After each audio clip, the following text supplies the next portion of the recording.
Good afternoon, all. My name is Andrea Bernal. Welcome to the Ronald Reagan Building and International Trade Center. Let me start by giving special thanks to the Washington International Trade Association for making this event possible and the Ronald Reagan Building for hosting us in this beautiful space. Thank you. We know some of you traveled from Colombia to participate in this event. Thank you all for being here today. And of course, thank you all to the ones who are joining us via streaming as well. Today, we are commemorating the 10-year anniversary of the Trade Promotion Agreement between Colombia and the United States, one of the milestones of this bilateral relationship. This event is part of an ongoing series of events in the margins of this year's commemoration of 2 centuries since the establishment of diplomatic relations between the United States and Colombia. We have a vibrant agenda with former and current policymakers, congressmen, and business leaders that will provide an overview of the last decade and offer also some insights about the future of the trade relations. Without further, let me invite Mr. Kenneth Levinson, Executive Director of the Washington Trade Association, for some opening remarks. Kenneth, welcome.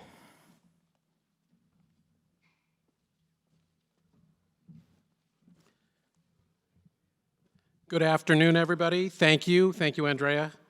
Thank you and welcome to WIDA's first in-person event since March of 2020, and the first event ever hosted by our sister organization, WIDA International.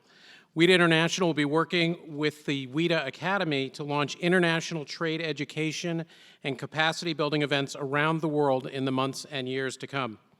A lot has happened since our last in-person event in March of 2020 when we hosted Catherine Tai, who's now the U.S. Trade Representative, and Angela Ellard, who is now the Deputy Director General of the WTO. We've hosted 123 webinar panels in the last 2 years, and it's a pleasure to welcome you all back for our first event in person. Very grateful to the partnership we've had with the Colombian Embassy. Very pleased to work with the terrific team there, in particular Elizabeth Gonzalez and Laura Valdeviso Jimenez. It's been a pleasure to work with all of you at the Embassy. Thank you. Thanks to our team, Shana and Juliet and Diego Añez. They have been spectacular in putting this event together. Thank you. Thanks as well to our event sponsors, the National Pork Producers Council, U.S. Soybean Export Council, the U.S. Grains Council, and KPMG. And lastly, and echoing Andrea, thanks to Trade Center Management Associates and the Ronald Reagan Building and International Trade Center, our partner in so many events over the years and this wonderful venue. Thank you all.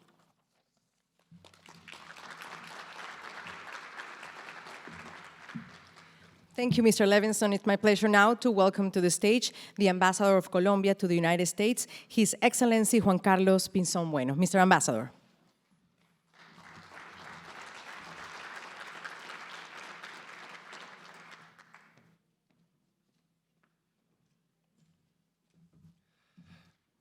Buenas tardes a todos. Good afternoon all. Thank you for being here. First of all, thank you to WIDA for having us in this very important date, in this such important conversation for Colombia about our free trade agreement with the United States, how this has benefited both our nations, and how it makes sense to keep up a very important conversation that I'm very sure today is going to be very vivid and very forward-looking, which is important. In my case, I have the privilege today of having several important Colombian authorities. First of all, our Vice President and Minister of Foreign Affairs, Marta Lucía Ramírez. Also, our Minister of Trade, Ximena Lombana, our President of ProColombia. And of course, we are very proud to have here as well 2 former Minister of Foreign Affairs and ambassadors. So thank you for being here as well. Not to mention such many friends of Colombia that are here today, but also those fellow Colombians that came today to be part of all this, because maybe that's what is important. This is a conversation that should unite us and that should allow us to have an open conversation on different subjects. So this year is a very special, important one for us. We are celebrating 200 years of diplomatic relations between Colombia and the United States. Everything started in 1822, when Colombia was the first country in Latin America to send a diplomatic representative to the United States. And that was very special. Colombia at the time was a little bit larger than even the United States of the time. We were Colombia, Ecuador, Venezuela, Panama, part of Peru, Bolivia, Costa Rica, and even part of Nicaragua together. It was quite a large country. Then, some years later, we were just the Colombia of today, but we keep the name, and I think that's very important. We keep the spirit, and we keep the relationship. The United States later on sent its first representative to Latin America, to Colombia. And I think that's another very important highlight of the relationship. I believe it's relevant to remind ourselves that what has united our countries is, in essence, values. It's about values, it's about principles. What really unites our countries and what has created a full evolution of policy and policy tools all along history. In essence, is the fact of 4 values. The strong belief in democracy, the strong belief in freedom, and of course, the full conviction that human rights must be respected. But in addition to that, something very specific, free markets. And free markets have been part of our relationship since the early beginning. So let me tell you, the free trade agreement we're speaking today was not the first ever we signed. Just 2 years later, in 1824, the United States and Colombia signed an agreement on trade and navigation. And starting there, we really evolved into a very sustained relationship. Along the 19th century, different meetings and conversations did happen to evolve into both exports, trade, but also infrastructure. We start to speak about investment in railroads, investment in roads, etc. By the year 1914, after a very special issue for us, Panama, something very important did happen. And the agreement between Colombia and the United States, the Urrutia-Thompson, by the way, implied that the United States was going to compensate Colombia, but in addition to that compensation, that relations were going to be strongly established on every front, from national security to trade, to investment, to like-mindedness, which is what we have.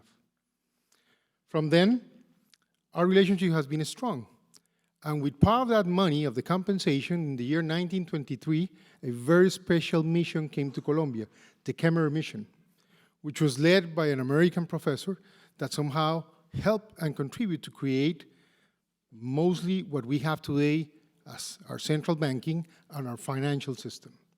So again, it was a very important step on like-mindedness. Along the 40s, by the end of World War II, a lot of things happened and Colombia and the US worked together. The creation of the UN, the creation of the OAS in Bogotá, but something very special for economics. Colombia was original partner on the creation of the World Bank and the IMF. And those are, as I recall, important elements on this very important economic relationship. In the year 1991, President Bush, 41, established the idea of ATPA, the Andean Trade Promotion Preference Agreement. And that was extremely important because that allowed somehow Colombia to begin to increase its exports to the United States, especially on the agricultural side that needed some kind of support.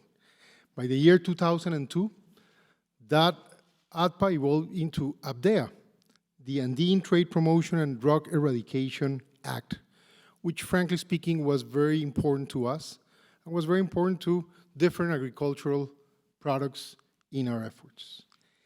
In the year 2004, after many years of many leaders in both our countries speaking about the importance of free trade, we started a negotiation. And by the year 2006, that negotiation came to an end, and basically we signed an agreement. The years 7 and 8, Colombia approved the treaty, both in Congress and in our Constitutional Court, while the United States approved it by October 2011. In May 15th, 2012, we finally began the implementation of the agreement. So we are exactly in the spot. This is the time in history in which we go back and said, 10 years ago, this is what we did. What do we have today? I don't want to not mention some very important people. I have to tell a story. Once I was told by my grandfather, never in a public event mention anyone, because you will be in trouble by definition. Because the only thing that's going to happen is that you will forget to mention someone. So I will do that disclosure, and disclaimer, and I hope nobody gets offended. But I felt, because of my own experience, I have to mention few things and an anecdote. Some names from Colombia. Jorge Humberto Botero. He was the Minister of Trade at the time, so I wanted to mention him. My good friend Hernando Jose Gomez, Chief Negotiator, and he deserves a lot of credit. And I cannot mention Carolina Barco, who's here, the ambassador that, walked the corridors of Congress. And I know that for sure because she brought us all in different positions, and we did that part as well. Of course, I want to remind President Uribe, who was the president who promoted this idea, and two individuals that to me became very important at the end of the agreement. One is Catalina Crane, who somehow contributed to the final part of the negotiation, and of course Sergio Díaz Granados, who was the Minister of Trade that signed the agreement. From the US side, many names come to my mind, so I can make the same mistake, but I want to mention some. Of course, President Bush, who really believed into this idea and opened the space for the negotiation to happen. No doubt President Clinton, because he inspired from before the idea of having a regional free trade zone and the importance of having Colombia onto that as part of the evolution of Plan Colombia itself. President Obama made a very kind signal to Colombia, and when things looked very difficult in Congress, he was the one that opened the room and space for us. I should mention some names that are important in history now to this event, like Senator Rob Portman, a former USTR, like Susan Schwab, former USTR, Ron Kirk, actually the USTR when the agreement was signed, and some members of Congress that should be mentioned. Of course, Kevin Brady, who will have him today here, well-deserved and great effort. Greg Meeks, who tried to come but had a White House responsibility today, but he really did things for this effort. And no doubt John Boehner, who was the Speaker of the House. My anecdote. I was in government, and there are moments in history where things happen. And when those things happen, simply issues become resolved. Let's not forget that, as I mentioned, the negotiation ended in 2006. It was approved by 2008 in Colombia, but then in the United States, for years, we were not having that approval. We will not blame anyone, but let's be realistic. It did happen. So when the 2010 administration began in Colombia, by the way, President Biden, who was the Vice President of the United States at the time, went to Colombia, and he asked with the National Security Advisor for the Western Hemisphere, Dan Restrepo, what do you need? How can we help? And the position of the Colombian government was, we need once and for all the free trade agreement approved. We need that. So that was the homework they had for Washington. So one Friday, I remember I was in the middle of a meeting of whatever bureaucratic activity we had in the presidency, and we had a call. And that call was from Dan Restrepo. And he said, you need to be Monday to speak to Bill Daley and then to Ron Kirk. And if you can convince them that a free trade can be done, a free trade agreement, we will put it in the agenda. And I said, why me? I don't have a trade background. There's a lot of people who really was responsible for that. I am not in the Ministry of Foreign Affairs. Why me? Well, because we need to have the Chief of Staff of the President to speak to the Chief of Staff of the President. And that was the logic they applied. So I came to Washington. And from that moment, I have to tell and to provide all the credit to Dan Restrepo. Because of that call, we started the final phase of the agreement that later was approved and implemented. I thought it was good to bring some of this history and ideas, because usually we kind of look at life just by the last minute, especially these days. And I think it's important to look backwards, to reflect on these 200 years of relationship in which trade and investment has been useful, important, good for our people. And by the way, look to the future. About that, few fun facts. First, non-traditional exports or non-mining and oil and gas exports have increased strongly as a consequence of the agreement in the case of Colombia. They have increased by 53%. They moved from $3.4 billion in 2012 to, by the end of 2021, $5.2 billion.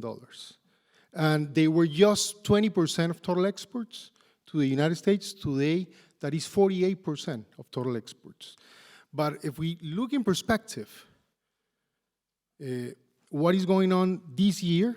This year, exports are growing by 39%, the non-mining oil and gas exports. That's significant because it implies that agricultural exports have increased during the agreement from Colombia's side, 46%. And in addition to that, industrial exports have increased by 11%. Now, we Colombians not necessarily are the happiest of this story about trade because the US exports more than we do. So let's face it, we would like to be the guys on top, not the guys below. But then we see the investment side. And about investment, in 10 years, 500 US companies, most of the top Fortune 500, have invested in Colombia $25 billion. And that, of course, has created millions of jobs and has implied a very significant amount of taxes. Not to forget that about tourism, the US citizens continue to be the ones that are welcome, as everybody in Colombia is, but most of our welcomes comes to Americans, who are the country that visit more Colombia than any other, with an annual average increase in visits prior to the pandemic of 11.7%, which is quite significant. Now, let me end these comments and this reflection about the future. The world is not the same that we had 10 years ago. The hopes for globalization are a little bit at least in process of discussion, and all of us are revisiting what is going on. Free trade apparently is not as free as we wanted, and trade is not happening as we wish. But on the other side, many of us continue to believe that as much as we eliminate barriers, the opportunities for prosperity are higher and better. We're in the middle of a geopolitical crisis. What is going on to the world is not minor. We just suffer a pandemic, a world pandemic that somehow has created a major question about the supply chains in the whole planet.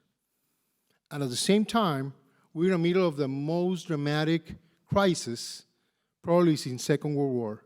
We have a war in Europe that is putting the whole world with a lot of questions. The first one, food security. The second one, access to inputs and fertilizers. Not to forget the consequences in oil, and not to underestimate the risk of these even igniting and expanding even more. That's where we are. Trade wars have happened in the past 5 years. Who thought we were going to have trade wars? So I bring all this to the table because those of us who believe and see the opportunity and the importance of trade need to understand first that we cannot take this for granted. Autocracies are happening more and more to the world, and definitely in a region in Latin America. Autocracies are taking over democracy. We cannot take democracy for granted, but on the other side of history, we need to make sure that whatever the instruments we have today, they need to be effective to the population, to the people, to the masses. And by saying that, let me end with two ideas. One, we need to continue to break barriers. It's not so good when every product we try to bring into the market in the United States gets so many barriers to be implemented as an export. That's something I invite my friends of the United States to reflect. We need to have a more expedited market so our people, our farmers, our workers can really benefit and get the spur of this freedom and this trade. That's the first one. The second one, there are many terms right now to call reshuffling of supply chains. Some call it nearshoring, friendshoring, and any other kind of shorings. The truth is that we need to find who is like-minded and who's not. Who believe in the same set of values that we do, and where do we assign the next wave of investments. Countries like Colombia should receive an important spur of investment in areas such as infrastructure, technology, agribusiness, and education, among others. And if that can happen, I'm pretty sure that this shared prosperity that we have with the United States will be beneficial to the future. I thought it was important to reflect on history, on current times, and give some ideas of what should come as the next in this relationship. Thank you so much.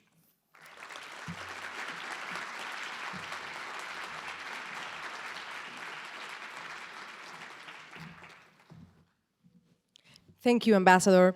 Now, I would like to welcome our speakers for this first panel to exchange their views of a decade of sustained agricultural growth, taking advantage of FTA opportunities for the agribusiness sector in both countries. So, I want to call, and please join me at the stage, Mr. Augusto Solano, President of the Association of Flower Exporters, Asocolflores.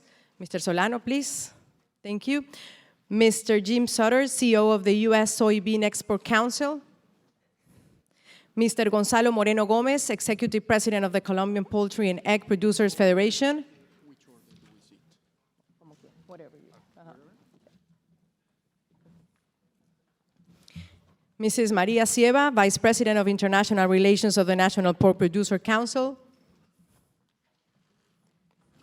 And Mr. Jorge Enrique Vedoya, President of the Colombian Agricultural Producer Society. So we're complete. I'm missing my moderator. Kenneth Smith Ramos, partner at Aegon and former chief negotiator of the USMCA for Mexico. Mr. Smith Ramos, please. The floor is all yours.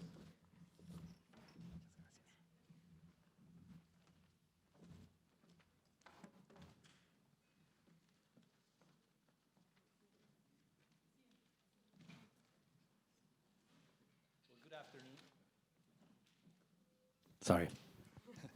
Good afternoon, ladies and gentlemen. It's a real pleasure for me to be here with you today. My name is Kenneth Smith Ramos. I will be your moderator for today's session. It's a real pleasure to be sharing the stage with such a distinguished panel today. Thank you to the government of Colombia, first of all, for the invitation to participate in this commemoration of the 10-year anniversary of the free trade agreement between the U.S. and Colombia. Thank you for WITA for hosting us.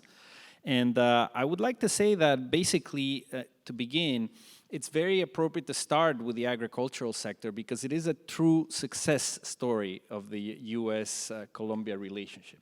I mean, if we look at what has happened over the last 10 years, Colombian agricultural exports have been growing steadily. As Ambassador Pinzon was pointing out, almost 50% growth in ag exports since the agreement came into effect. And of course, you have the leading products such as coffee and flowers, and we will talk about those in particular in a second. But you also have the growth of other products that were not traditionally at the forefront of Colombian exports into the United States, that are growing in terms of fruits and vegetables, other fruits and vegetables that are growing at a pace of almost 35% per year. You have in the area of fisheries as well, tilapia is a big export. 90% of what the US is importing is coming from Colombia. So you have more and more of a variety, diversification of products that are coming into the United States. We will talk about the overall profile of the exports into the United States, but also the success stories of US products entering Colombia and having success there. And in addition to just the two-way trade, talking about also about the linkages that exist between ag industries in both countries and what we can expect going forward. So without further ado, and because we do not have a lot of time in this panel, I'd like to jump right in with a series of questions. What I will do, if the panel allows me, is to formulate a question to each one of you. You can answer in the order that we're given. You'll have about 5 minutes to answer, and then we can move on to the next questions and maybe have a short conclusion at the end. So thank you very much. We'll jump right into it. And I think that as I mentioned, there are some key products that have been extremely successful over the years, and even more so with the entry into effect of the Ctpa. And one of the industries is, of course, the flower industry in Colombia. Colombia is the second largest exporter of flowers worldwide. The US is the #1 market for roses, for example, and other flowers as well. So I would like to begin with a question for Mr. Solano in the sense of understanding, in your opinion, during the last 10 years, what has been the effect of the Ctpa on the Colombian flower exports to the United States, and what benefits do you consider the agreement has brought to the Colombian agricultural economy? Okay, thank you, Kenneth. Hello, everyone. Thank you very much for this invitation, and congratulations to the organizers. Thank you to WIDA. And really it's a pleasure to be here to share our story. And let me, 2 minutes, not following Ambassador Pinzon's father rule of not mentioning people, but I really am very happy to have here Madam Vice President, Minister Lombana, and so many other people, former Ambassador Carolina Barco, Ambassador Fernandez, very happy to have you here. I also have a guest here I invited, Kate Penn, CEO of the Society of American Florists, that played a big role in the negotiation and the lobbying we did here. And one of my the grower of garden roses that you're gonna see at the embassy at some point. Well, in the case of the flowers, we enjoyed for 20 years the preferences from ATPA and ATPDA. Okay, so for the free trade agreement, we didn't gain any economic advantage, but we gained stability because at the beginning the ATPA expired in 5 years. Then it started to expire every year by the end of the year. I just remember that some of those approvals by the US Congress were done in late December. Just people didn't know in January 1st their shipments for Valentine will have duties or not. So that was terrible, and that's why we supported so much the negotiation with the free trade agreement. And even without that economic gain, we have been able to increase our exports by 40% in these 10 years. Last year, we exported 1.3 billion. And altogether, in the 10 years, in May 15, we're going to be over $11 billion. This keeps being our main market. 80% of our flowers come here, and 70% of the US flower imports, they come from Colombia. And in some species, like carnations, astromelia, and chrysanthemums, more than 95% of those flowers, they come from Colombia. So this is a success story. But I think the most important thing is the social impact. This has been able to support 200,000 formal jobs, direct and indirect jobs in Colombia. A lot of them heads of household, and also 125,000 jobs in the distribution chain here in this U.S. So it's a win-win situation. Thank you. Thank you, Augusto. It's really a great success story, and we certainly expect the continuation of that success under the Ctpa for the flour sector of Colombia. I would like now to turn to Mr. Jim Sutter, CEO of the U.S. Soybean Export Council, to talk about how the TPA has helped in fostering productive linkages between industries in the soy industry in the U.S. and in the livestock and other industries in Colombia. And also to talk about in general terms, how do you feel the U.S. Ctpa has helped U.S. soy producers enter the Colombian market, and what are the ways going forward? What are the things that we can expect in that relationship between your industry and Colombia? Great. Thank you so much for the question, and thank you for the opportunity to be here. I think I could talk about that for well more than 5 minutes, but I will try to be concise. Ambassador, thank you so much for your comments, and thank you for the history. That was very interesting. You know, I feel very proud to be here today representing the U.S. soy industry, U.S. soy farmers. And I also had the honor of being at an event 10 years ago. I don't remember the exact date, but it was in Bogota when we celebrated the free trade agreement and the start of that. And it was together with many people who were in the livestock industry and the feed manufacturing industry. And we had high hopes for what could develop on both sides of that. And I think the fact that we're here today celebrating this again is a great example of that. And we've been thinking about this kind of in terms of the growing together. And, you know, the start of growing together was the idea that this free trade agreement and the negotiation started, but somebody had to really keep pushing on this for a long time.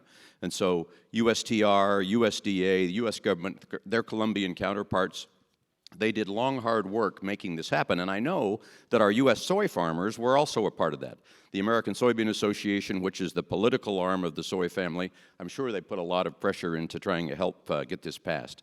And it was building upon work that we had been doing, our organization doing in Colombia, starting back in 1984. So well before the free trade agreement, we had a presence there, and we're working with livestock producers, aquaculture producers, trying to bring technology, trying to help them become more efficient in the production of the livestock that they were raising. And so I think the free trade agreement just helped build on that. And some successes that we've seen since then, in the 10-year period, U.S. agriculture exports, Colombia is now the number 10 market for U.S. ag in total, having gone up by 3 times. In terms of U.S. soybean meal, so the component of what we export, Colombia is the 3rd largest market in the world, having gone up by 5 times since the free trade agreement took place. And I think it really has helped the Colombian meat and aquaculture industry grow significantly. Per capita consumption of meat has gone from 22 to 30 kilos per capita, so it's been a great opportunity for the Colombian industry to grow and become more effective.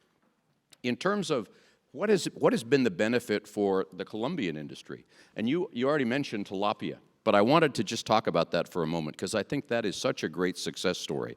That the work that has been done with the aquaculture industry and the work that's been done by the Colombian tilapia producers and other species producers to become a world-class export industry, becoming the largest supplier to the United States, having a significant share of the marketplace, you mentioned that, that's really been a success. And I look forward to us being able to continue to work both with the tilapia industry, other aquaculture industries, as well as the poultry industry and perhaps the pork industry. But I know all of those industries have a goal to try and grow and become more of an exporter. And I think in order for that to happen, you need to have good raw materials to feed the whatever you're feeding. And so U.S. soy is a great product to be able to do that with. In terms of the future, I think it was mentioned by the ambassador, the free markets that we see. And the fact that we are like-minded in this goal to have free markets around the world. I think that this free trade agreement is a great example of how when 2 countries work together and allow the principle of comparative advantage to be played out, where Colombia does what they are good at, the U.S. does what we're good at, and through trade, we are both able to take advantage of that. I think for us to set an example for those people around the world who are becoming less free trade minded than they were some years ago, I think for us to continue to set an example of how important free trade is and how it can truly be beneficial for both sides is really critical. I think there will be plenty of new investment opportunities for people in Colombia and for U.S. ag exporters that will want to continue to do business there. So we look forward to, we've had 10 years, I look forward to celebrating the next 10. Thank you. That's wonderful, Jim. Thank you very much. And you mentioned the importance of the linkages of the soybean sector with livestock, with aquaculture. I think it would be very useful to get the perspective from the Colombian side. We have here Gonzalo Moreno Gomez, Executive President of the Colombian Poultry and Egg Producers Federation of Colombia. And we have to take into consideration that today, there's more than 100 Colombian agricultural products that have sanitary admissibility into the U.S. In other words, they are certified to be able to export into the United States. And that is a process that, as we know in the case of Mexico, it takes years to get there. But once you get there, you have the ability to enter one of the most attractive markets in the world. So this is very important, we know, for Colombia as well. And so talking about the poultry and egg sector, it'd be interesting if Gonzalo could tell us what has been the experience of the Colombia poultry sector in developing these productive linkages with supply chains and providers of inputs from the United States? And also, how has the trade promotion agreement contributed to the development of the poultry sector in Colombia? And some of the challenges or issues that you see towards the future, and how can these be resolved? First of all, thank you very much, Ambassador, Vice President, Minister, for the invitation. We're really glad to be here. Before the free trade agreement with the U.S., Colombia imported the corn and the soy from the south. We have what is called the Andean price band system with a tariff. Every single time you will see the price and it will vary. So it will be up, it will be down, so you cannot plan ahead. After the free trade agreement with the U.S., at that point we import 3.5 million tons between corn and soy. Today, 7.5 million. We have been growing the consumption of chicken and eggs in Colombia, going from 1.1 million tons to 1.7 million tons today. The average consumer in Colombia, we consume a lot of eggs, actually. Before the free trade agreement, we consumed more or less 220. Last year, we reached the third largest per capita number in the world, 334. That means protein to the Colombian people at a cheaper price. The price that we have today is the same price that we have 20 years ago. As a consequence, if you take out inflation, we will have the same price. That's why 75% of the cost of producing an egg or a chicken is corn, that is energy, and soy, that is protein. So we have access to that fed in a continuous amount of time. And that's a big issue that we have right now, that we need to have access to that in the new conditions of the world. And on the other side, what we have seen 20 years ago, when we start talking about this 10 years ago, when we signed the free trade agreement, chicken-leg quarters was a big issue. A chicken-leg quarter in Colombia is 119% less in price than is here in the US. As a consequence, we have a company with the US that is administered by some friends that are here in order to put the quota. That time was the Colombian producers of chicken able to compete with the US. Today, we can say that we have companies that can compete head-to-head. We have some investors from the US, companies that went and invest in Colombia directly and are today the largest chicken producers of the country. And the next step that we are doing right now, we want to get into the US market. Chicken wings. Chicken wings is 117% more the price in the US than in Colombia, and there is a shortage of them. So we have 800 million birds a year in Colombia. We will be able to provide that. We are right now working with ICA and APHIS in order to get into the US market. Hopefully, we will be here by next year.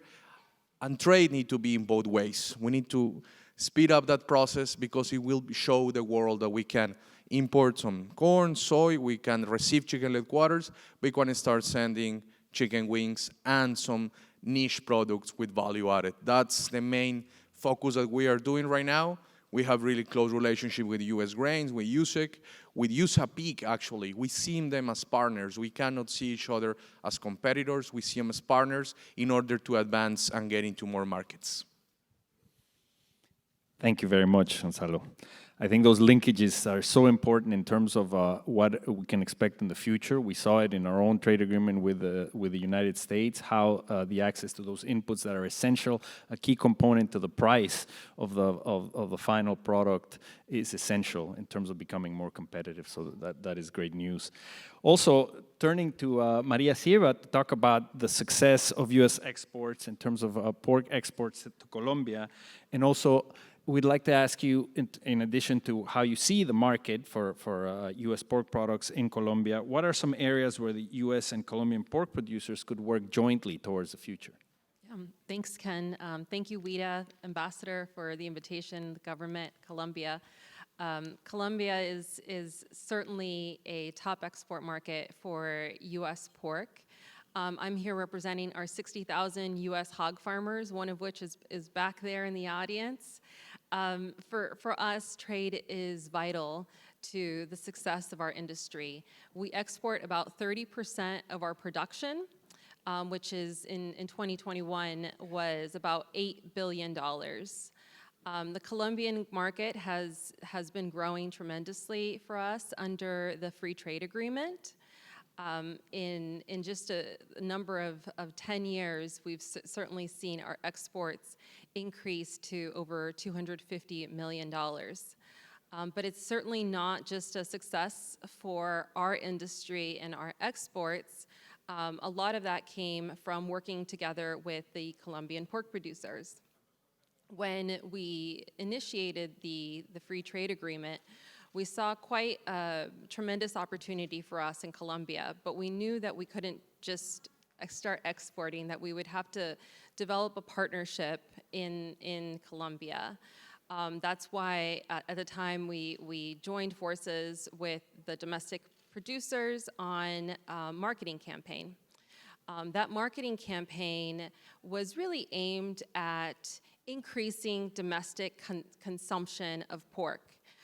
Over the last 10 years, we saw Colombian consumption of pork, which was just under 10 pounds, increase to over 25 pounds in 2019.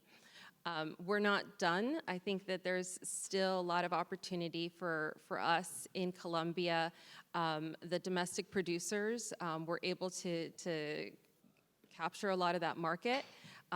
They have about 75% of the market share, and imports are about the other 25, right?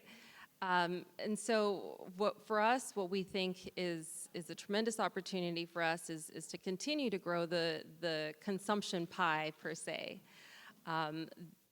Colombia's per capita consumption of pork is actually below the global average. So there is still an opportunity for us to partner together and increase consumption. That being said, I think for the future, for us as an industry, something that we look forward to partnering with domestic producers is on animal diseases and foreign animal disease prevention.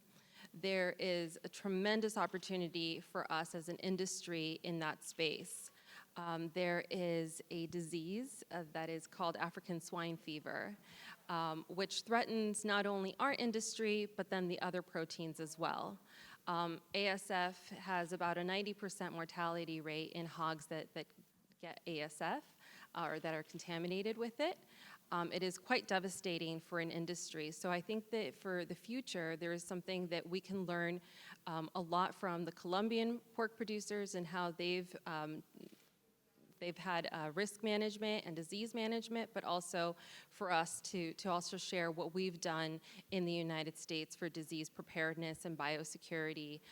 So that's certainly something that we look forward to partnering in the future, because If either one of our countries or other countries in Latin America were to get this disease, it would have certain negative effects not only for us, but also for poultry and imports of grains. So I think that there's certainly a lot of linkages that we can grow as an industry and continue to partner in the future. And I think time's running out. But thanks so much for the opportunity to speak this afternoon.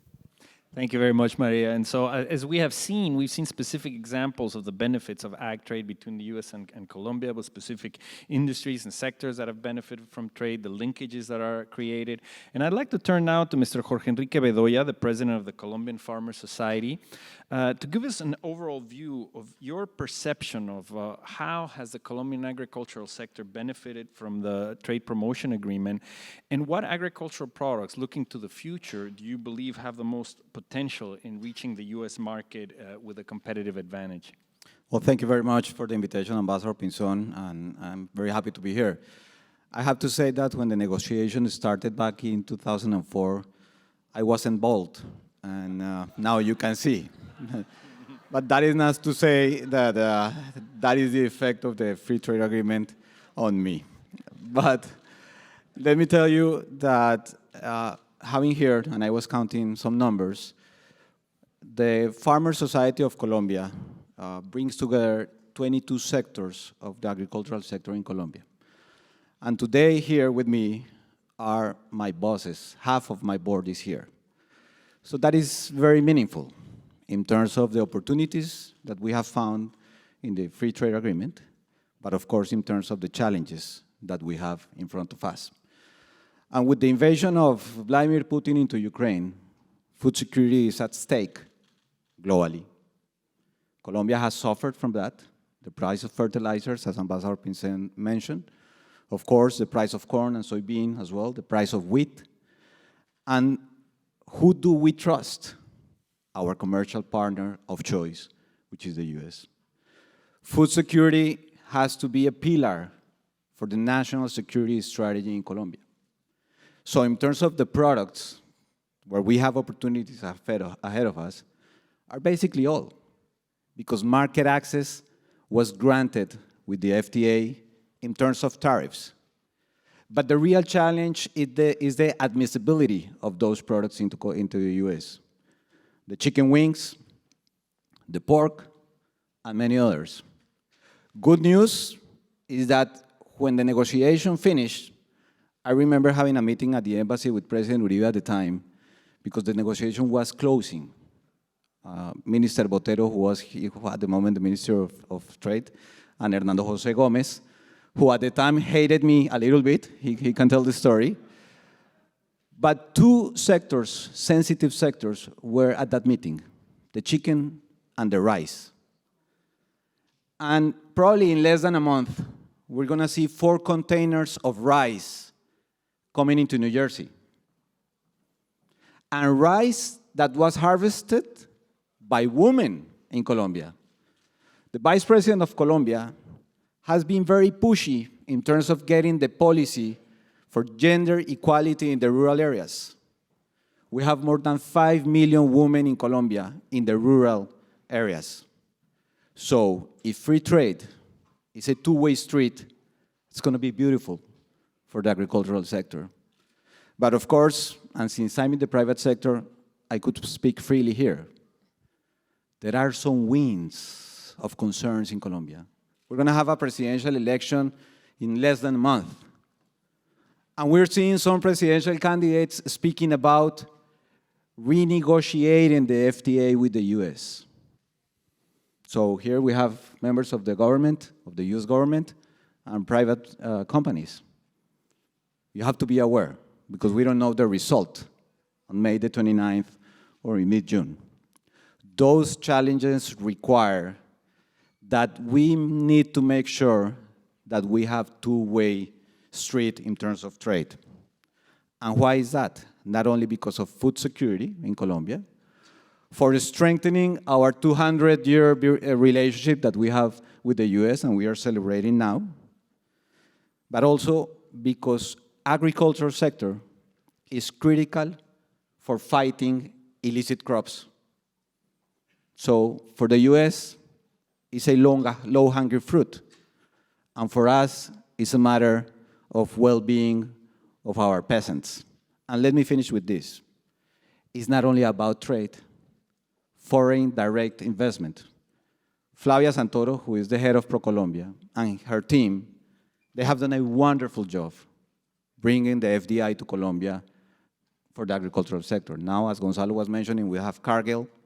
Recently, a US fund bought 1,800 hectares of coffee in Colombia. So that is good news. But we have challenges, and those are political challenges that we have to control in Colombia. Thank you. Thank you very much, Jorgendrich. I think it's a wonderful way to close down the panel because it shows without a doubt how agriculture has been a big winner under the Ctpa, and especially what are the options and challenges and also opportunities towards the future. Let me just say that the firm I work in, Agon, is working actively with the Inter-American Development Bank on a comprehensive study on the overall impacts of the Ctpa on both US and Colombia that will be published hopefully by this summer. I can only thank our participants for joining us here today. Unfortunately, we are out of time for this panel, but I think that we're seeing how agriculture is one of the big success stories of the Ctpa, and that through joint work, collaborative work between the governments and the private sectors of Colombia and the United States, we can build complementarities and ensure that free trade continues to grow between both countries. I want to thank you very much for your attention. And let's give them a big round of applause to our speakers, please.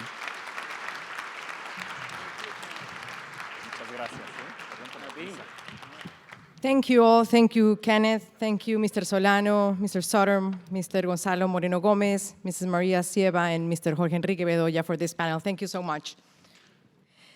I would like now to welcome our other guests, our new guests for this second panel, Successful Stories of Trade and Investment. I want to welcome to the stage Mr. Andy Warlick, Executive Vice President of Parkdale Mills, Mr. Luis Fernando Restrepo, Chief Executive Officer of Crystal. Do I see them around? Yes. Ms. Aro Augerot, Director of International Policy for the Americas at Amazon. Mr. Fabricio Operti, Manager of the Integration and Trade Sector at the Inter-American Development Bank. Thank you so much. And our moderator, Mrs. Flavia Santoro, President of ProColombia. Flavia, the floor is all yours. Okay. Thank you and welcome. Yes, a big round of applause for them. Thanks. Thank you. What an honor to be here.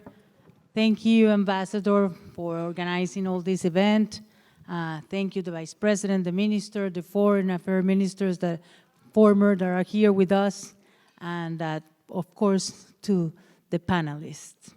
I think that we need to start this panel by remarking the importance of the commercial relation and the relationship that we have with the United States. And of course, the FTA agreement was very important for bring that relationship into a next level. As you might know, and thank you so much to Mr. Vedoya for highlighting as a member of our board the importance of what FDI has been bringing to us, to Colombia. In this government, we have been attracted more than 700 projects to Colombia. That means more or less $32 billion into Colombia. So we have been taking, of course, advantage of all this relationship. And we are very pleased to have this panel to tell and to share some success stories. The United States, it's, of course, the main trading partner. And why we say that? Because it makes 28% of Colombians non-mining goods exports to the world. And at the same time, approximately 25% of Colombia's total imports come from the United States. This exchange is essential. It's essential to foster more opportunities for trade and, of course, for investment. This development has been supported by a strength and a stream of foreign direct investment to Colombia.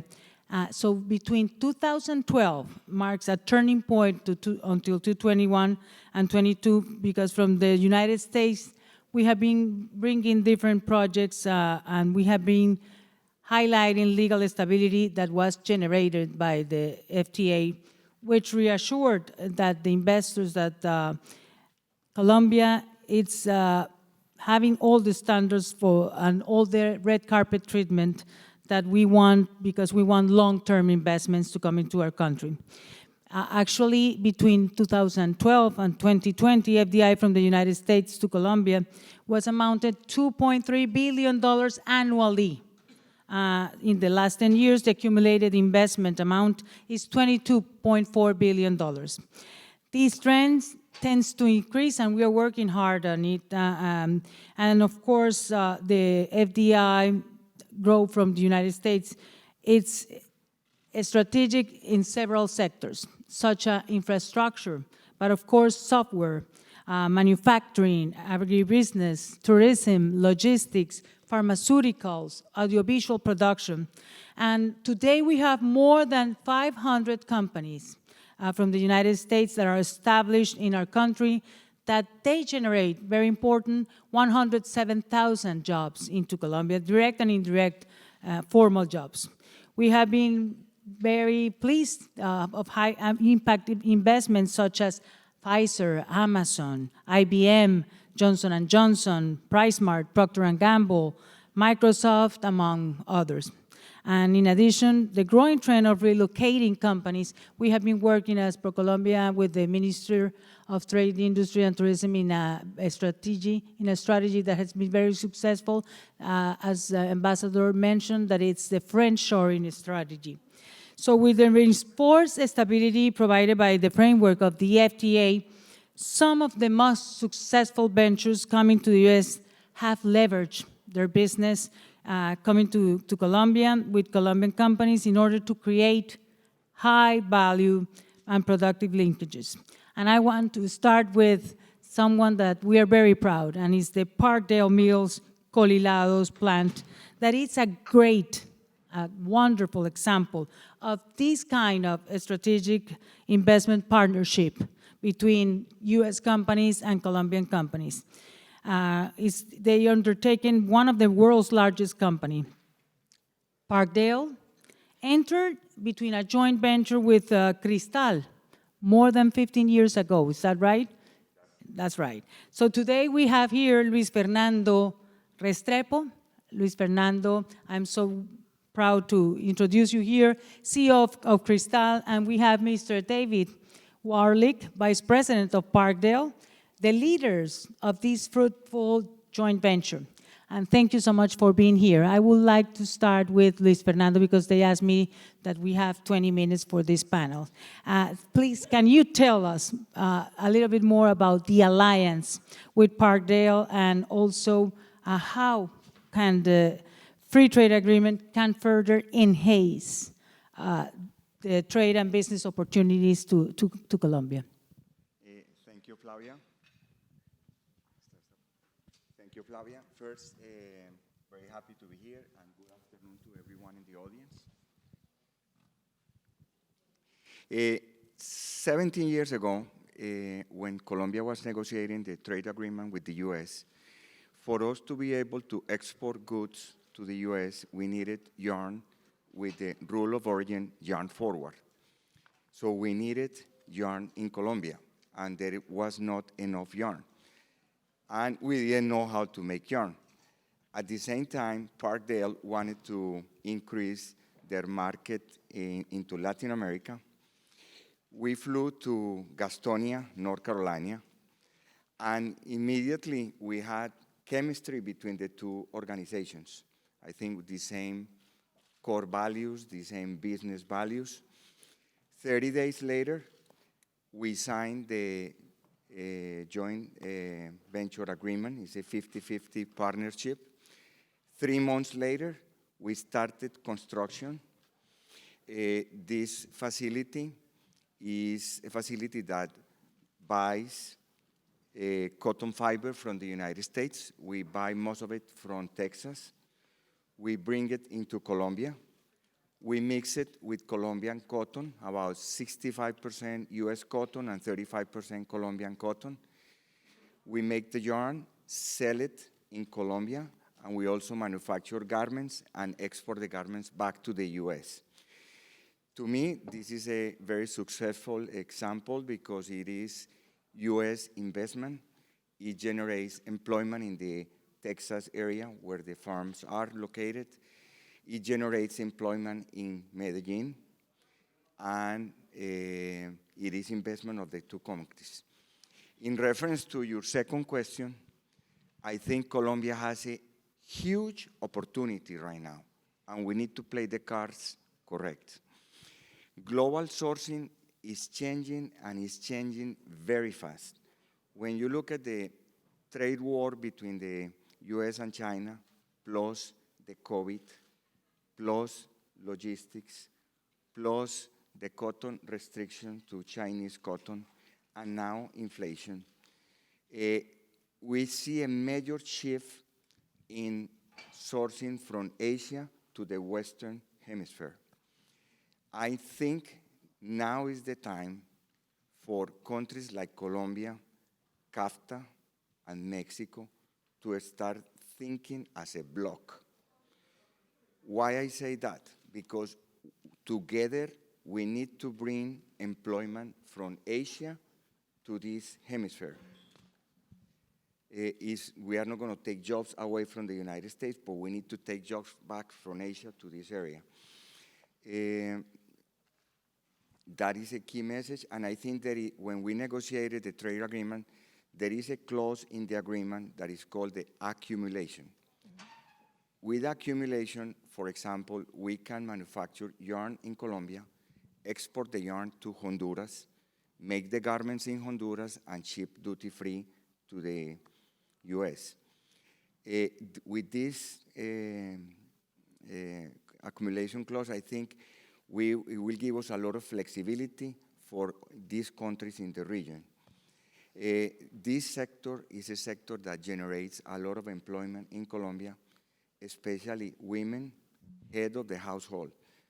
And if we work together with the US, I think it's going to help a lot to reduce the illegal migration that we are seeing if we generate jobs in the region. So I see big opportunities.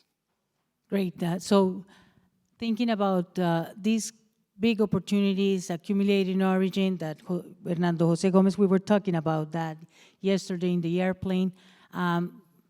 With such a successful investor that I have here on my side, Mr. Warlick, welcome.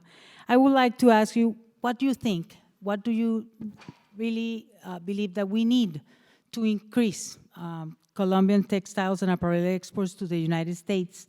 And what are those essential factors that you see that we need to achieve a regional, of course, integration of the apparel and textile sectors?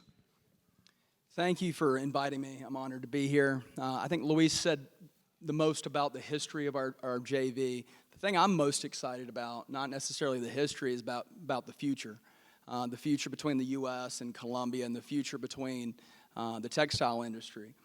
One of the greatest opportunities, as Luis said, right now at this moment, is some of the migration in terms of sourcing that we're seeing. Brands come into our office. Again, a little background on Parkdale. We're one of the largest textile companies in the Western Hemisphere, one of the largest cotton consumers in the world. We consume 1.5 million bales of cotton a year, and we export 70% of our products from the U.S. down into Colombia. But we see no greater opportunity than right now with some of these trade shifts. Brands are coming, wanting more specialty types of products, wanting to decrease their reliance on Asian supply chains, and it really aligns very, very well with the 17-year partnership and relationship we've had with Colombia. We would love nothing more to expand our capacity, expand production. We have the ability tomorrow to consume all the cotton grown in the country of Colombia, not only for our facility in Rio Negro. We're doubling the capacity there now. I'll be there next week to see that build. we could consume internally there, but we could also export cotton grown in Colombia. Export cotton grown in Colombia to our other facilities. We're investing in Honduras right now. That cotton could go and be the raw material source for our mills in Honduras, Central America, Mexico, and the 8 states we operate in the U.S. Your question about what's that one constraint that we see when we look in the Western Hemisphere, the other countries that we invest in, Mexico, Honduras, the U.S., what's that one constraint about Colombia manufacturing? And one of the toughest for us, of course, is on energy. When you compare the energy rates between the different investments that we look at in the Western Hemisphere, Colombia is not competitive on energy. If Colombia was more competitive on energy, there'd be millions of dollars invested in the manufacturing sector, in the textile sector, and I'd be the first one in line to do it. But we have to have the nature of manufacturing in the textile industry with what we do, producing yarns at competitive cost. Energy is vital for that. The other thing that is 100% one of the most important things to secure future investment in Colombia from companies like mine is securing those trade rules like Yarn Forward that make sure that we follow the rules and regulations and have rule-based trade to make sure that we stop people from abusing those rules and allow investment to be prosperous. So count on ProColombia to work hard for you to increase your investment in our country, and it's clear the message about energy and about all the regulatory things that we need to be aware. I would like to thank you for your message, but I would like also to continue, thank you Luis Fernando too for being here, talking about services. Services, as you might know, the services sector, which has been consistently increasing its exports to the United States. Let me share with you some facts. Between 2013 and 2021, Colombian services exports grew 59%, and the U.S. is the main destination, going from representing 29% in 2013 to 43% in 2021. That means a value of $3.2 billion, 62% above that was registered in 2020. Services are quickly gaining terrain and have a sustained spark the interest of investors worldwide, included our great ally and the giant e-commerce, Amazon. And I'm very pleased to introduce here our Ogorot, great ally, Vice President of Global Policy at Amazon. So I would like to thank you for being here, for joining us, but also I would like you to tell us, please tell us all the experience that you have lived in Colombia and what are those reasons that made Amazon choose Colombia. Thank you. Well, thank you, Flavia. It's great to see you. I should start by thanking you for all of the support you've given Amazon over the years, Flavia. You're a great partner, just like your government. And I'm also excited to be with all of you, celebrating 10 years of the U.S.-Colombia FTA. You know, I was at USTR when it was signed. I worked on another one that was signed at the same time. We don't have to talk about which one that was. And I just remember all the positive feeling about that, and so it's great to be here 10 years later. You know, as many of you know, at Amazon, we are guided by customer obsession. And by customer, that either means end users, the people who purchase on Amazon, but it also means our sellers, our entrepreneurs, developers, creators, and authors who are all part of the Amazon family. Amazon sees Colombia as a strong partner in that mission to be customer obsessed. It has a rich history of supporting and welcoming investors, and Amazon is included in that. And I would say that much of that is due to its innovation-oriented economy, and also we should give credit to the amazing FTA that has supported that. So why is Amazon so excited about Colombia? Well, I think maybe I'll give 3 examples. This isn't everything that we've done with the Colombian government, but it'll give you a sense of why we've found it to be so positive to be in Colombia. So first of all, Amazon has partnered with the Colombian government to promote small and medium-sized exporters. As you may know, over 55% of Amazon sales come from third-party sellers who are independent from Amazon. This is a really critical part of our business. In Colombia, we've partnered with ProColombia to support small and medium-sized businesses in Colombia who can export and sell on Amazon. That's been an extremely helpful and amazing partnership. Another example is in 2018, we launched our customer service business in Colombia. And one of the things we wanted to do with that business was to be able to hire Colombians to work customer service virtually. We call it virtual customer service. And you know, in Colombia, actually nowhere in Latin America was there really a framework for being able to have workers do virtual work. We were so excited that the Colombian government was able to see that opportunity, and they created the first of its kind framework in Latin America to enable us to hire people across Colombia. And we have over 3,000 employees now doing customer service in Colombia, and just last week we announced 400 more jobs that'll be all over the country. And then finally, I want to just talk about our cloud business a little bit, which has also had a very exciting experience in Colombia. You know, the Colombian government has been a regional pioneer in their efforts to proactively accelerate the country's digital agenda.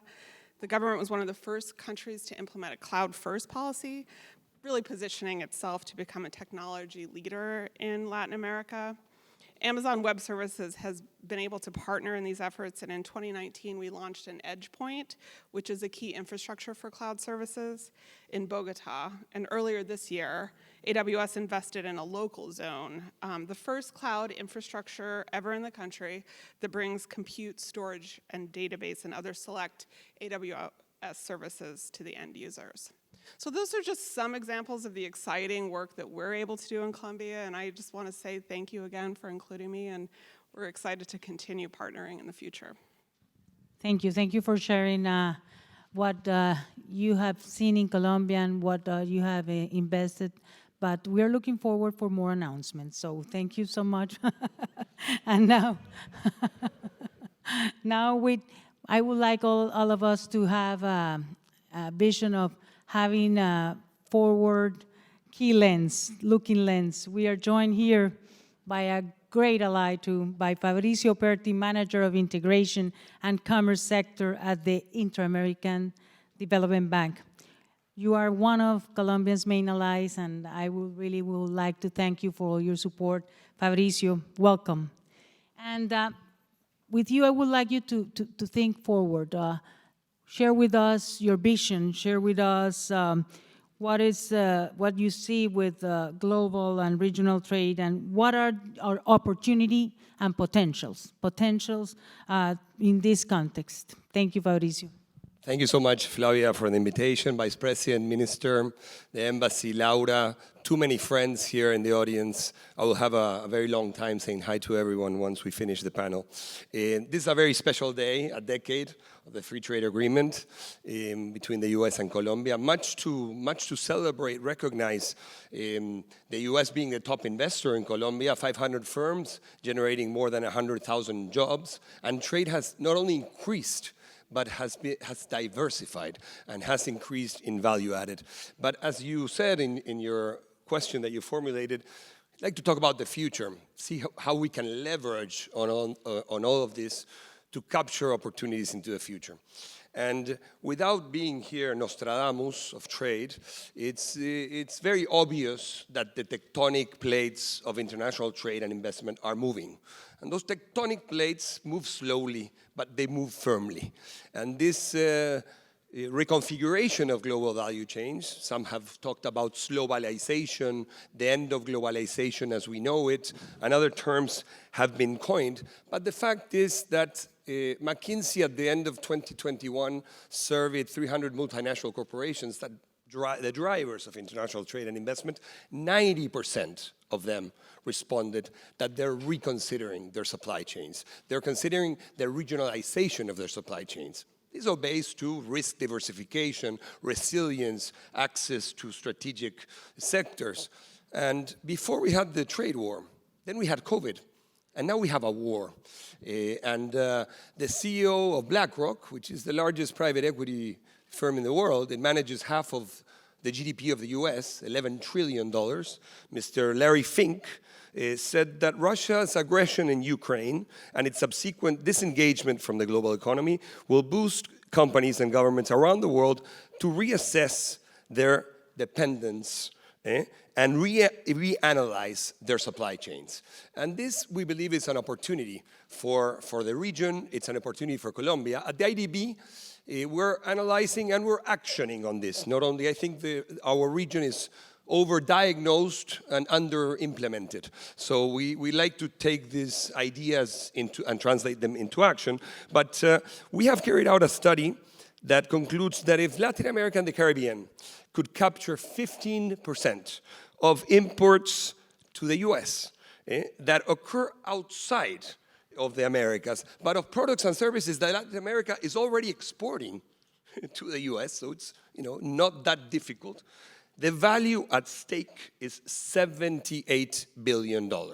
So undoubtedly, that's the low-hanging fruit, the things that we already export, but the US is importing from outside. We're analyzing Colombia. We're working with you and with the Minister of Trade and with the Minister of Foreign Affairs on many of these issues, on single windows, on trade facilitation, on promotion.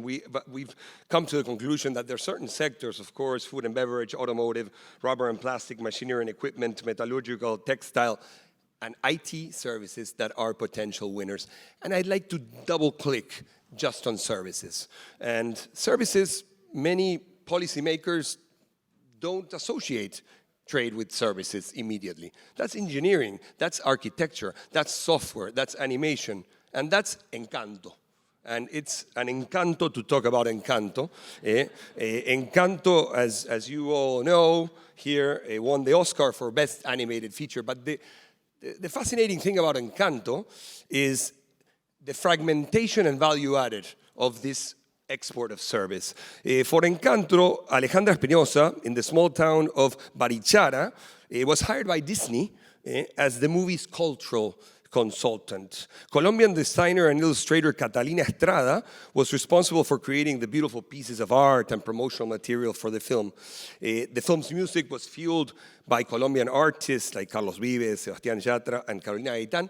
And the Colombian diaspora, in Europe in particular, was hired for this film. A Colombian consultant in Italy was hired to advise on pronunciations and oversee the dub. And a Colombian in France, a Colombian musician, was hired for many of the musical arrangements. So I think Encanto talks about the talent, the creativity, and the potential of Colombia going ahead. Thank you. Thank you, Fabricio. Thank you. You are an Encanto. And all these stories make Colombia the hub, the gateway to the Americas, and we are working hard for it. I would like just to close thanking you all for sharing these stories, for believing in our country. We are ready. We are ready to show you all the conditions, the legal stability, the institutional stability, the great geographic location, and please always count on us. And thank you for sharing all these stories. Good afternoon. Thank you all. Thank you, Flavia, for that wonderful moderation. I want to introduce now our new guest for this third discussion on the negotiation process and approval of the trade promotion agreement by Congress. Please, a big hand of applause for U.S. Congressman Kevin Brady, ranking member of the House Ways and Means Committee, is here with us today. Hernando José Gómez, President of Asobancaria, the Banking and Financial Institutions Association of Colombia, and also former chief negotiator of the U.S.-Colombia Free Trade Agreement. Thank you. And our moderator will be Ms. Ileana Ros-Lehtinen, senior advisor at Akin Gump and former member of the U.S. House Representative. Thanks to you. Mrs. Ros-Lehtinen, welcome to the floor, the stage. This is all yours. Muchísimas gracias. Buenas tardes. Buenas tardes. It is a delight to be here, and I have the great honor of introducing these wonderful panelists. And because I know the crazy congressional schedule all too well, I'm going to give a little priority to my friend here to the left. Kevin Brady. Can we give a big round of applause to this man? He's a phenomenal leader when it comes to free trade. But our panel, as you know, it's called the Roadmap, Negotiation and Approval by Congress. Now, Kevin Brady is the ranking member on the very powerful Ways and Means Committee. He represents the 8th Congressional District of Texas, which includes northern Houston. And we're so sorry that after 13 terms, Kevin will retire after this session. Let's all go, boo. But Kevin is the leader on trade in the House, whether it was DR-CAFTA or free trade agreements with Panama or South Korea or Colombia.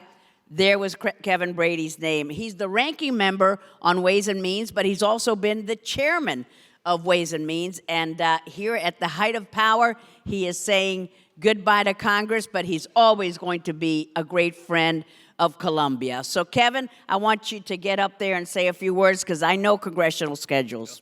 Okay, go Kevin. Thank you, Eliana. So first, I want to thank WIDA. Ken, thank you for hosting this. This day was too important to overlook. This is an important agreement for both countries in both regions, and so much work was put in hard work, Eliana. Thank you for your leadership from Foreign Affairs on this as well. So thank you for hosting it. It's an honor to be here among friends, Ambassador Gomez, Ambassador Eisenstadt. It was wonderful to visit with the Vice President and the Trade Minister and Ambassador Barco. It's great to see you as well. Today we do celebrate the 10th anniversary of our free trade agreement with Colombia, and it's also important to recognize this year marks the 200th anniversary of diplomatic relations between the U.S. and Colombia as well. It's an important reminder, this day, 10 years later, it is an important reminder of what we can achieve when we pursue an ambitious trade agenda that challenges each country to do more and to be more and to work cooperatively. We reached this agreement after I think it felt like 80 long years, hard work and tough negotiations, Ambassador Eisenstadt, which wasn't easy for either country. On the U.S. side, certainly required diligent bipartisan effort in Congress over those years. Hard work by both the Bush and the Obama administrations. But for Colombia, I was a big fan of Colombia throughout this process. But after the agreement was reached and the process was turned off and years went by, what impressed me so much was that Colombia, its leaders, its president, its business community, its ag community, stayed at the table, working to find a way forward, whether it was through the May 10th agreement and how we would incorporate that in this agreement, whether it was the specificity of the labor contracts and the union commitments there, all new to trade, but every barrier that was thrown at Colombia and this agreement was overcome in a good and positive way. And so, in my view, this agreement brought us closer to our key ally in the region. It created economic opportunities, tore down trade barriers, eliminated significant tariffs as well. And I will tell you, too, this was at the time part, of a concerted effort to engage more constructively in Central America and Latin America and the Caribbean. This was key to all of that, in my view. And while I think this agreement was the best of times and the worst of times, depending on where you were over those 8 years, at the end of the day, we achieved what we hoped to achieve. And then 10 years since, this agreement has proved itself out as a mature, fully implemented agreement. Certainly, there are always disputes between bilateral trading partners. We work through them. That's what the strength of an agreement like this is. I also believe, as the former panelists were talking about, COVID has created great opportunities for supply chains, especially regional and in our backyard. Shame on us if we don't take this opportunity to work together cooperatively to be able to create these resilient, reliable supply chains that make us both stronger. Final point I'll make, Ileana, here is that I believe in free trade.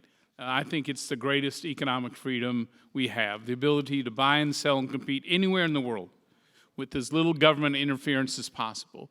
Can lift not just people up and communities up, but whole countries up, in my view. It is, in my view, we ought to be doing more free trade. I sometimes get frustrated that America is not leading on trade today. I think we are at a time where we need to be leading, both at the WTO, in the regions around the world, with bilateral agreements. It seems like there is a target-rich environment to be helping to shape the rules trade, but bringing it back to Colombia. Permanent trading partners, long-term trading partners, stay close to each other. Never walk away from each other's regions. Always look for ways to improve, to fine-tune, to make it better. Look for those opportunities. Today is a good reminder on the 10th anniversary. We need to be doing more, to be rethinking our relationship and new opportunities with Colombia and America, because in my view, they are right there in front of us. With that, Ileana, thank you.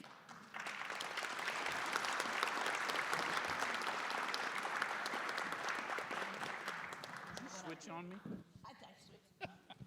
Thank you so much, Kevin. I know you've got a busy day, and he's going to try to cook up another free trade agreement between now and the time he leaves office. But I'm so proud to introduce, and you can sashay on out. Don't worry about it, Kev. Our wonderful two panelists that we have here today. I'm going to quickly introduce them and ask them some key questions.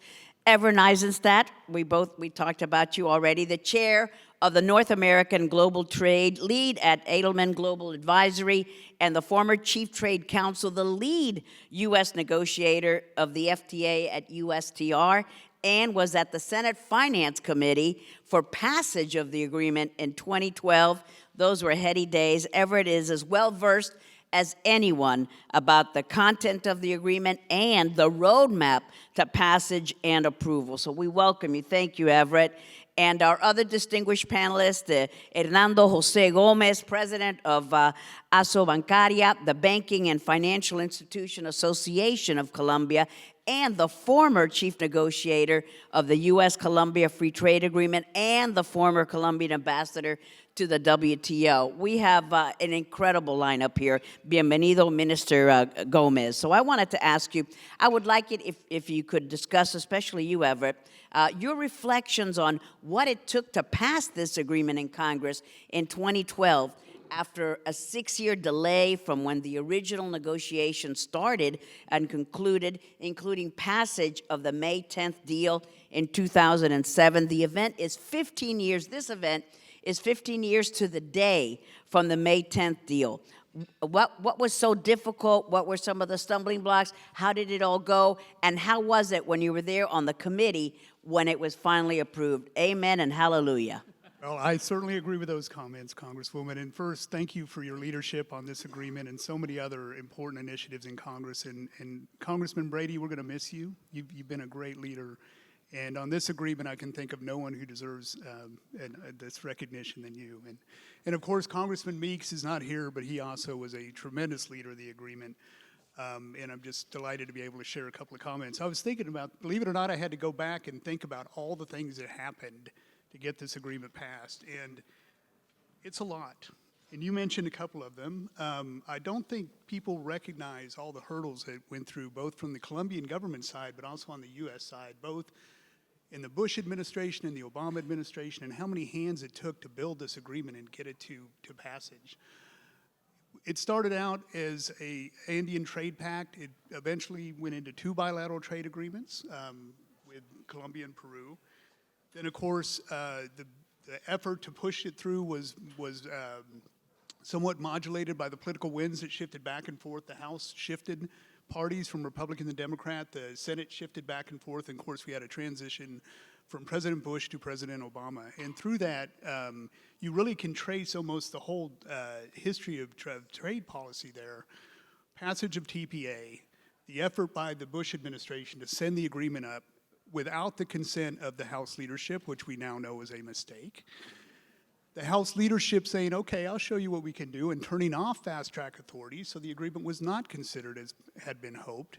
And then the May 10th agreement, which opened up the door, the labor and environment provisions for the first time, binding commitments, the Colombian government's efforts to get those into law in Colombia, back to the administration and President Obama, who put in a labor action plan and more commitments from the Colombian government.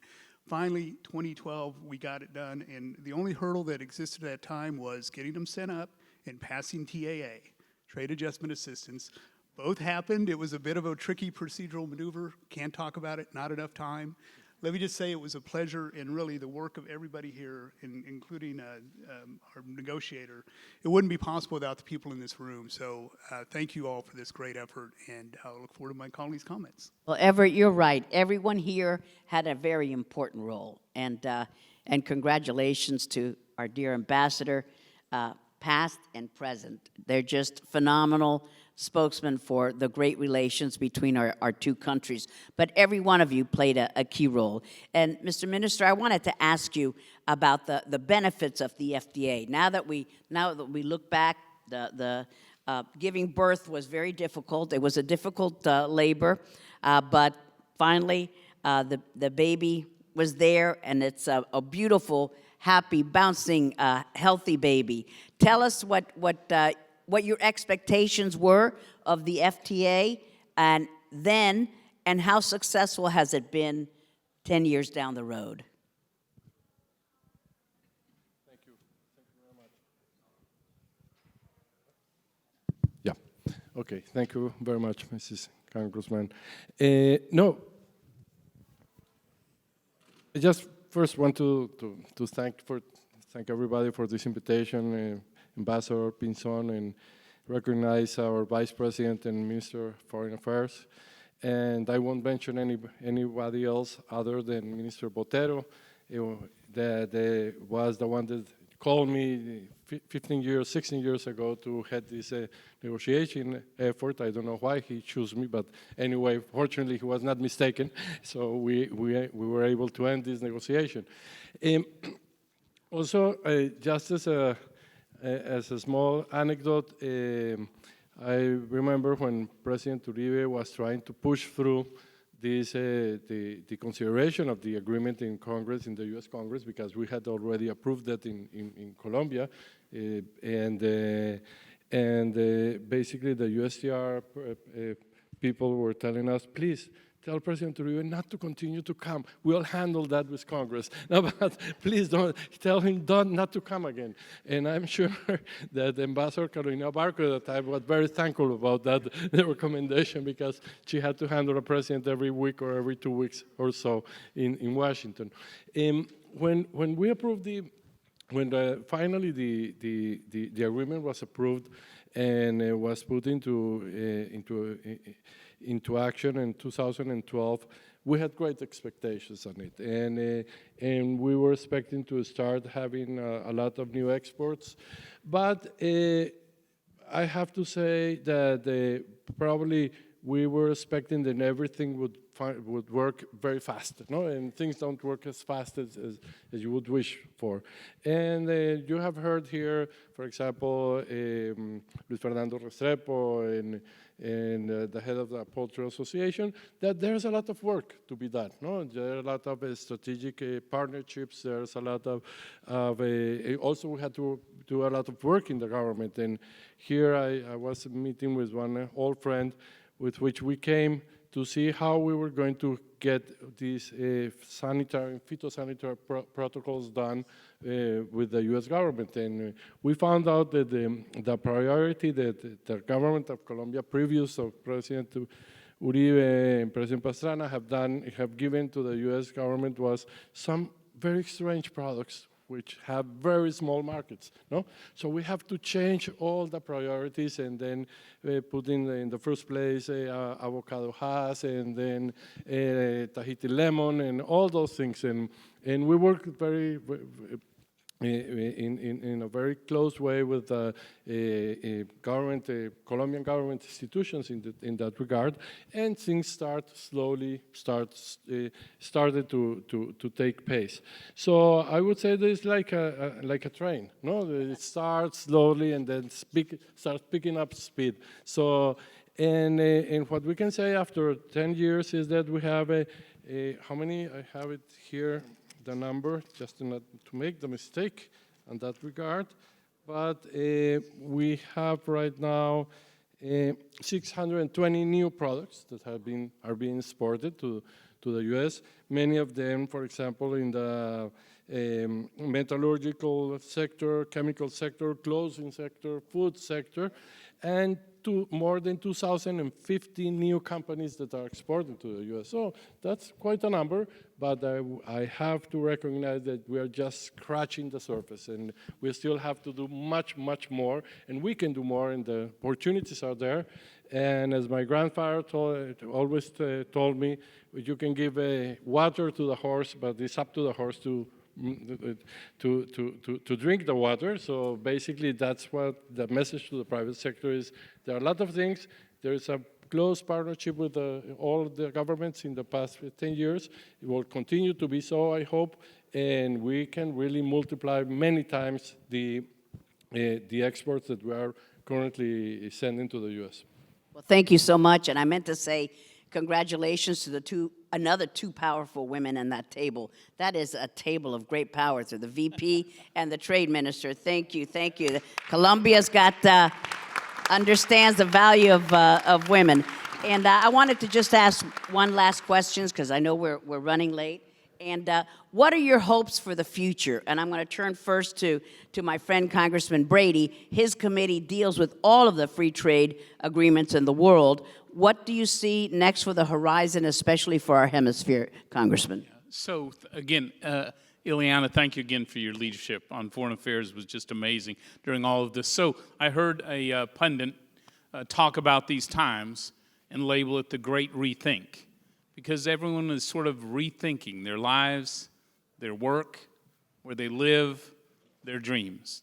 And I would say globally, we're rethinking our relationships around the world, our energy relationships, our diplomatic relationships. And I think these days we hear people talking about rethinking trade in the thought we should do less of it, that we should focus on other issues, but not the free exchange of goods, the ability to sell and compete and buy throughout the world, to be able to lift each other up. My belief is the rethink on trade is to do more, to do it better, and with more countries, and opening up new markets and new opportunities. And I think for us on today in this hemisphere, we need to rethink our trade engagement in this hemisphere. There are opportunities to improve, to fine-tune, to make the existing agreements work better for both. And so now I think today is a great opportunity for us to sort of recommit more to this region and working more closely with our great trade partners. With that, it was I will tell you, in some way, I think I had an engagement in about 13 of our free trade agreements of the 15 and a couple WTO sessions and all that. But I'll tell you, whether it was Singapore and Australia and all these that we worked on, Asia Pacific, TTIP, all that, whenever I would come home from Colombia, I would tell my wife, this is why we're doing trade. This is why we're doing trade. These are the relationships that matter the most to real people. This is where trade makes the biggest difference, and we ought not ever forget this. So thank you. We're going to miss you, Congressman. Thank you. Hernando and Everett, let me turn to you for some parting thoughts. I know that we're getting the hook. I know we need a picture, Congressman, so if you yes. just 5 seconds right there, and we can continue. Thank you.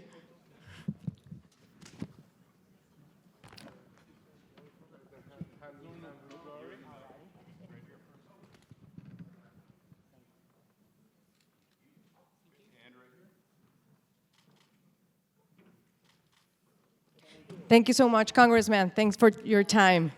A big applause for him. Thank you. Thank you. Let me just have some parting thoughts about hopes for the future. How optimistic are you that we can take this into the next century and get even better agreements for all those new products that you talked about? Oh, there's still a lot to build on. Still a lot. Tell us. Fortunately, the institutions, the commissions, the relationship is there to do that. And that's because of the FTA. I'm pretty optimistic, even though the world is really, as the Congressman said, in a pretty unique time with the shifting geopolitical dynamic. But I think with countries that the U.S. has FTAs with, as was mentioned, this is also an opportunity to build on and create more. The strategic alliances, if anything, need to be strengthened. We talked about energy security, food security, investment security. In this day and age, security is vital. Friendships are vital, partnerships are vital, and our partnership with Colombia is absolutely vital. We're going to build on it. We're going to bring this to even greater heights. So I'm optimistic, but you saw the work it took to get here. We aren't going to do it unless we all work together. So we'll get there. Okay, I would just add that I am optimistic because we have learned to work together, the public and the private sector. So, and basically you have to modernize institutions. So for example, the export promotion institutions in Colombia have been improving a lot. They're getting more focused, getting more results oriented in the last couple of decades. The Ministry of Trade has evolved and it has a magnificent trade negotiation team that has negotiated, I don't know how many, 10 or 12 FTAs in the past years. And so in that sense, trade has become something that we remember that when we began these negotiations with the U.S., the World Bank would call us that we were the Tibet of Latin America. So we were, so definitely, yeah, we were close to the world and we were just towards the inside. And that really changed, and that changed thanks to this FTA with the U.S. The challenge us, I remember when we spoke with Minister Botero at the time, that we said, okay, we are like a neighborhood soccer team going to play with the Real Madrid. So, okay, let's hope. So let's get prepared and like those uplifting stories, we prepared and we have a magnificent professionals in the Ministry of Trade and in government, and well, fortunately we are now here. Now, I think that some success stories, like the ones that were told on the apparel industry, or the one of the avocado has that I think Mexico spent like 20 years until they had plain complete access to the U.S., and we did that in 5 years. So that was mainly a real success. And I was speaking earlier to our Minister of Trade and telling her that if we could have 10 or 15 success cases of the avocado has, look, the diversification would be marvelous, and especially would be in the benefit of the agricultural sector, as Jorgendrich Vedoya said, and he said that I hated him at the time of the negotiation. He's right, but now I love him. And so now we are really happy. We have the same vision on what are the opportunities here, and also now. But it was curious because the sector that was more nervous during the negotiation was the agricultural sector at the time, and the industrial sector was very happy and was very supportive and was pushing for the agreement. And really, in these 10 years, obviously there have been some winners in the industrial sector, but the greater prospects are in the agricultural sector. So. Now, with the geopolitical trends and shifting and how that is going to shift trade trends, we have a real good opportunity also for our industrial sector right now. We are able to get into the value chains of and change those value chains that were depending on Asia to change into Latin America. Definitely, we will have a very nice story to tell in 10 years with new markets for the Colombian industry and the Colombian service area. Absolutely. New markets, new opportunities, new products. Well, thank you, ladies and gentlemen. Let's give us great applause for Everett and the Minister. Muchísimas gracias. Muy agradecida. Thank you so much, Mrs. Ross-Letting, and it's a pleasure to have you here. I would like to invite you all to a 5-minute break now. You'll have a coffee, a little bit chat, and we'll see in 5 minutes. But 5 minutes, please. By 5 minutes. Thank you all again, and I would like to invite and welcome Eric Farnsworth. He's Vice President and Head of the Washington Office of the American Society Council of the Americas, for some introductory remarks on our next panel. Eric, welcome.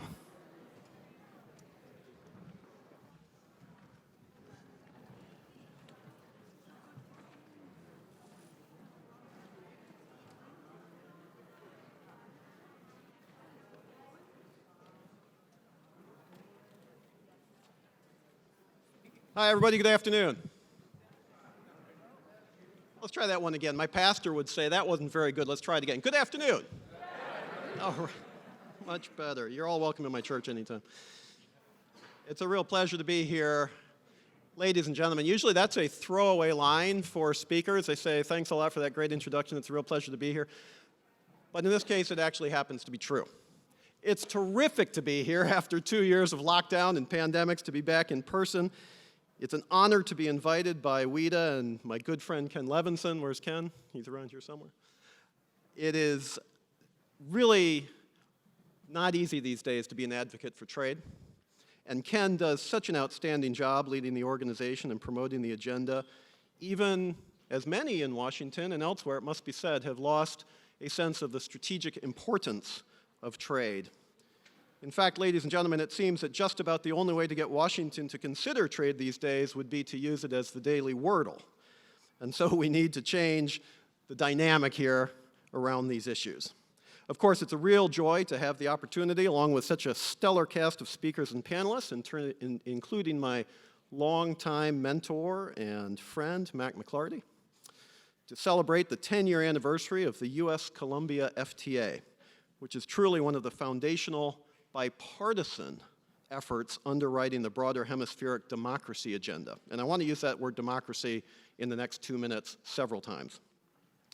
Madam Vice President, Mr. Ambassador, senior officials, I can say as one who was directly involved in the negotiations and the subsequent ratification process across 2 administrations that this agreement was complicated and difficult, but we never, ever lost hope.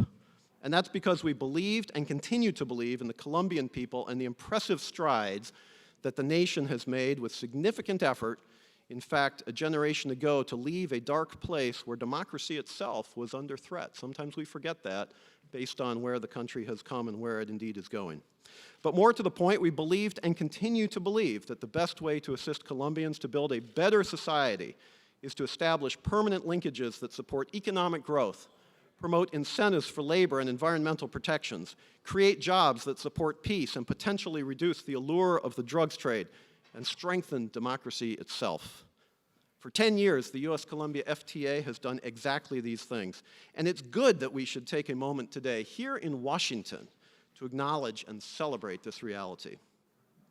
And beyond this, it's critical also to understand that despite everything else going on in the world, strategic trade policy must continue to be a part of broader U.S. engagement in the Americas. Even as President Biden readies for the next Summit of the Americas in Los Angeles just 4 weeks from now, there remains not much on the regional trade agenda. And this despite the strong preferences of leaders for meaningful actions to assist with economic recovery from the COVID pandemic and subsequent economic challenges. Contrast this with the first summit in Miami, which I was privileged to join and to see firsthand the agreement by consensus to create a high-ambition, gold standard hemispheric free trade area. The contrast is palpable, as I've recently written, and without a meaningful agenda for economic agenda, the rest of the agenda becomes much more difficult, if not impossible, to achieve. Think about that. Trade, economic engagement is the grease in the wheels that permits the rest of the agenda to succeed. At the very least, we must continue to build the case for trade as perhaps the most effective tool available to help us address the challenges of migration, supply chain resiliency, social development, criminal enterprises, climate change, and democratic governance, and the attraction of populist authoritarianism. And this is to say nothing of supporting our own economic growth at home and indeed addressing the strategic China challenge across emerging markets globally. Colombia shows us that it can indeed be done if we remain committed to partnership with our friends and allies through the inevitable ups and downs. I would even maintain that U.S. policy toward and with Colombia has been one of the best examples, if not the best example, of bipartisan foreign policy success since the beginning of the century. But of course, that could not have occurred without the participation of the Colombian people themselves and successive administrations in Bogota committed to democracy, open markets, and the rule of law, and partnership with the United States. And the Colombian people will have a choice in pending elections later this month. And we will all be watching with great interest the path they choose going forward, just as we here in the United States will also have elections later this year. In this vein, one of the true leaders from the government of Colombia who has been stalwart in support of trade and investment and also partnership with the United States is with us today, and she's going to join us in just a second, and I'm going to introduce her. But before I do, I want to bring to the podium the Assistant Secretary of Commerce for Global Markets and the Director General of the U.S. Foreign and Commercial Service. He's the next speaker. Obviously, you will all know him, Aaron Venkataraman. It seems that nobody in Washington has anything but good things to say about him, which is quite honestly uncommon. In preparing for this introduction, the comments I heard from others were such things as, he's a great guy, he's a trade veteran, he knows DC inside and out. And so it would appear from his impressive background, which included time in the financial and also legal services industries. He served during the Obama years at Commerce and also USTR, prior to which he was a legal officer at the WTO. Born in India, he has a true global perspective, and we're privileged to have him join us today. Ladies and gentlemen, would you please join me in welcoming to the podium the Assistant Secretary of Commerce and the Director General of the U.S. Foreign Commercial Service, the Honorable Aaron Venkataraman.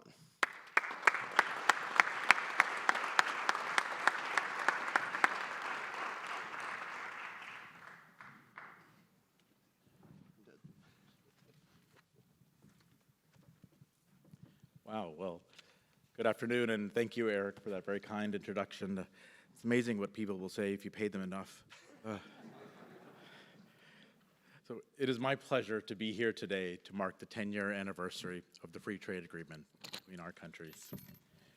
I'd like to acknowledge Vice President Ramirez and Minister Lombana, who have joined us here in Washington, D.C., and thank them for all that they've done to advance the U.S.-Colombia bilateral relationship. I'd also like to extend a special thank you to our host, Mr. Levinson, from the Washington International Trade Association, and as well as Ambassador Pinzon and the Colombian Embassy. This is a truly milestone year for our bilateral relationship as we celebrate 200 years of relations. Secretary Raimondo was pleased to be able to join President Biden in his meeting with President Duque to celebrate the occasion this past March. After 2 centuries, the bilateral relationship between the United States and Colombia has been enduring, strong, and multifaceted. Colombia is not only a critical bilateral economic partner, but also the keystone of our shared efforts to build a prosperous, secure, democratic hemisphere and indeed world. For example, we appreciate the leadership role Colombia has played at the UN and at the OAS regarding Russia.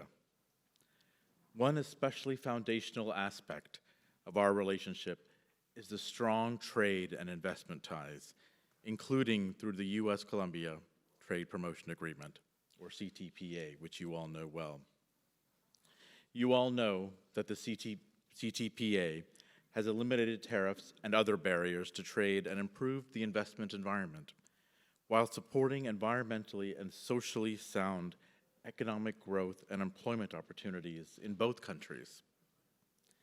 Thanks to the strong relationships put in place under this agreement, we've seen our trade quickly rebound after the economic shocks brought on by the pandemic, reaching $29.6 billion in 2021, up more than 30% after 2020. We also see deeper integration between our markets as foreign direct investment grows in both directions, bringing with it new jobs, technologies, and partnerships between our private sectors. With tariffs now almost completely phased out under the Ctpa, Addressing non-tariff barriers to trade will certainly be a key area of focus that will help further deepen our economic integration. As we look ahead, we must consider the challenges and opportunities that the future economy will bring. Commerce Undersecretary Marisa Lago recently spoke at AmCham Colombia's Bicentennial Summit and shared 3 objectives that we believe could guide our cooperation moving forward. I'd like to share and reiterate those objectives with you today. First, she suggested that we use the Ctpa as a driver of competitiveness in both our economies and across the entire region. Competitiveness is at the core of the Biden-Harris administration's economic agenda, both at home and abroad. At home, we are driving crucial investments in our workforce, businesses, and innovation environment to better compete against any challenger. Abroad, we are focused on deepening and strengthening U.S. and partner nations' competitiveness by forming more and deeper business ties and bringing U.S. private sector solutions to countries like Colombia. We work across the region to ensure open and fair markets through rigorous enforcement of our trade agreements and by breaking down barriers to trade, bolstering intellectual property protections, and promoting predictable legal and regulatory structures. We are also working to address critical infrastructure gaps through the values-driven, high-standard, transparent, and catalytic infrastructure initiative announced by President Biden during last year's G7 summit. Each of these actions brings significant, tangible benefits to both the U.S. and our partners like Colombia. The second objective for our Ctpa work going forward is equity. Ensuring that the benefits of growth and development are broadly shared is a core priority of the Biden-Harris administration. The Ctpa has already made tremendous progress in this area, ensuring labor protections and improving conditions for businesses that have too often lost out on the benefits of trade. This includes opening new markets and reducing non-tariff barriers that disproportionately harm small and mid-sized enterprises. But we as governments must do more to support diverse businesses and communities. At the U.S. Department of Commerce, we are advancing our work through our Global Diversity Export Initiative, which directs trade resources and international opportunities to businesses from traditionally underserved communities. And through our Rural Export Center, which leverages our U.S. and foreign commercial service to help businesses in rural areas identify promising international markets and opportunities. These and other efforts will broaden the pool of exporters and, in doing so, will improve trade linkages between the U.S. and Colombia, including our diaspora communities. This brings me to our third objective, to use the Ctpa as a driver of innovation in our 2 economies. The Ctpa has fostered an innovation-enabling environment by opening our markets to new technologies and services, streamlining regulation, and protecting intellectual property. Looking ahead, I think there are 2 key areas where the United States and Colombia can partner further to continue to drive both innovation and trade in our 2 countries. The first is closing the digital divide through investment in digital connectivity and the alignment of digital policies that support trade. We are working with our partners around the globe to develop international ICT policies using a multi-stakeholder approach that fosters cross-border innovation, expression, and commerce. We are looking forward to bringing these digital policy discussions to Colombia, as the United States will be the partner country at the ANDICOM Conference and Trade Show in Cartagena in August. In addition to digital topics, there is also an essential relationship between innovation and climate. At the Department of Commerce, we are developing a clean technologies export competitiveness strategy to boost innovation and trade in clean technology solutions, expanding exports increasing inbound investment, and creating good-paying jobs for the future. As Colombia pursues its own strong climate commitments, I know the U.S. private sector looks forward to serving as a capable and enthusiastic partner in that effort. Competitiveness, equity, and innovation. If we let these objectives drive our trade and economic endeavors going forward, it will not only mean gains in bilateral trade numbers, but gains in economic prosperity for all our people. And to quote the theme of the upcoming Summit of the Americas, it will help drive us towards building a sustainable, resilient, and equitable future. So I look forward to the next 10 years of the Ctpa. I welcome the next 200 years of bilateral relations with Colombia. And together with all of you, I celebrate the future of prosperity for all. Thank you very much.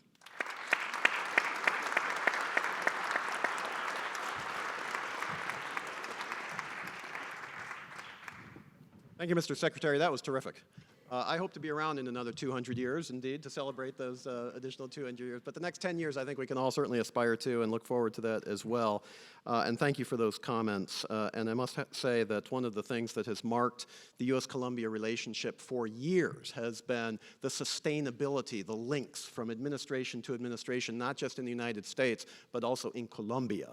And it's those links that have sustained us and built the relationship. And to hear the Secretary talk about those, I think is fantastic. So thank you very, very much. Someone else who I already teased out in the context of joining us this afternoon is the Minister of Trade, Industry, and Tourism of Colombia, Maria Ximena Lombana. The minister is somebody who knows these issues backward and forward, having come to the position after serving in the Interior Ministry as Secretary General. And also she has experience at Colombian embassies, get this, ladies and gentlemen, in Colombian embassies in Spain, France, and Austria. I don't think you can get a trifecta much better than that in the context of being in any country's foreign service. So congratulations, Madam Minister. You must have lived a charming life. That's one of the finest lineups imaginable. But with that, it is a real pleasure to welcome you now to another capital, which is to say Washington. Ladies and gentlemen, would you please join me in welcoming the Minister of Trade, Industry, and Tourism of Colombia, the Honorable Maria Ximena Lombana.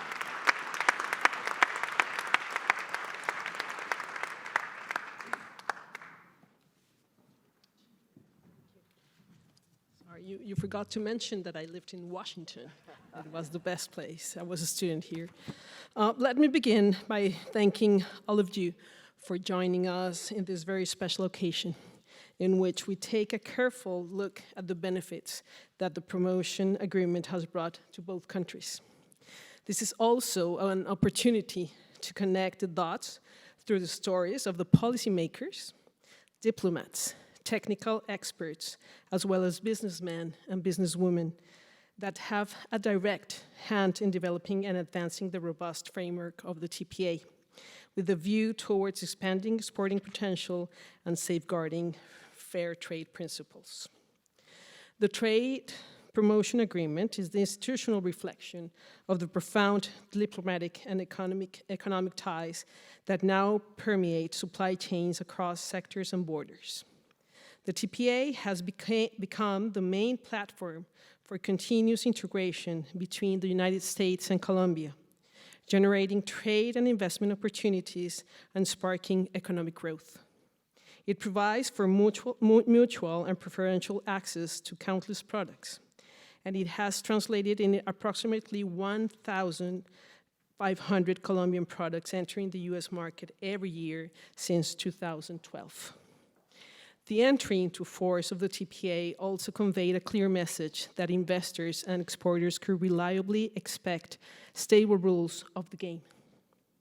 This process of integration has also been facilitated by the fact that the Colombian economy was among the fastest to show recovery signs after the initial COVID-19 disruptions. This goes to show that even in times of economic downturn, investment and trade ventures can rely on a robust economic and institutional foundation.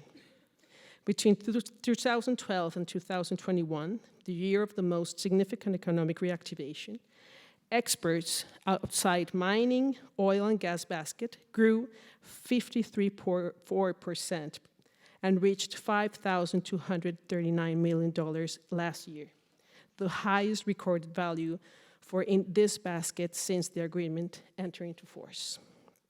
Tonight, we have made sure that you'll be able to experience the choicest products and services that have been TPA enabled in our commemorative evening. So before I dive deep into the assessment and the outlook of our TPA, I would like to kindly remind you and warmly welcome you to join us later this evening in this very special sample of Colombia's exporting highlights.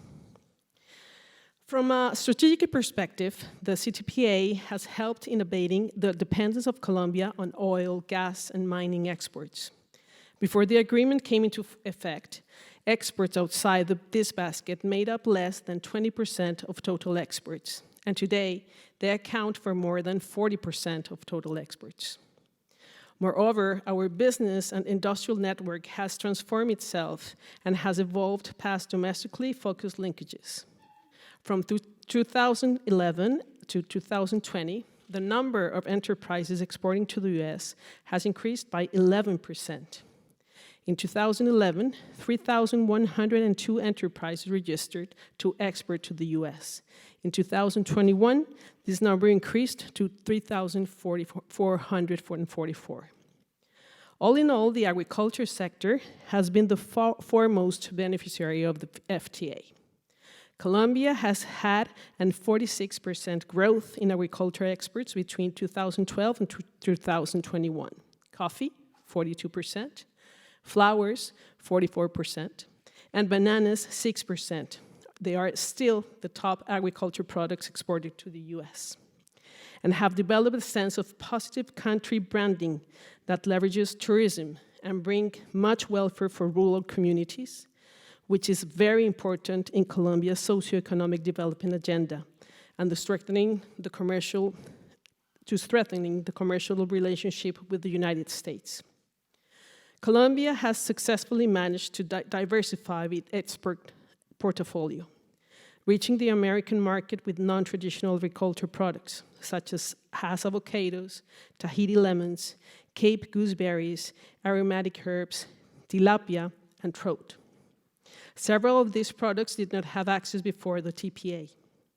Over the past 10 years, we have made sustained progress in opening agriculture markets through an assiduous sanitary diplomacy strategy that seeks to facilitate and expedite admissibility processes through an active technical engagement between agencies in both countries, in the hopes of seizing the US market and delighting the US customers with quality products and exotic flavors. Today, for example, Colombia is proud to be the main supplier of tilapia to the US, with exports of approximately $44 million.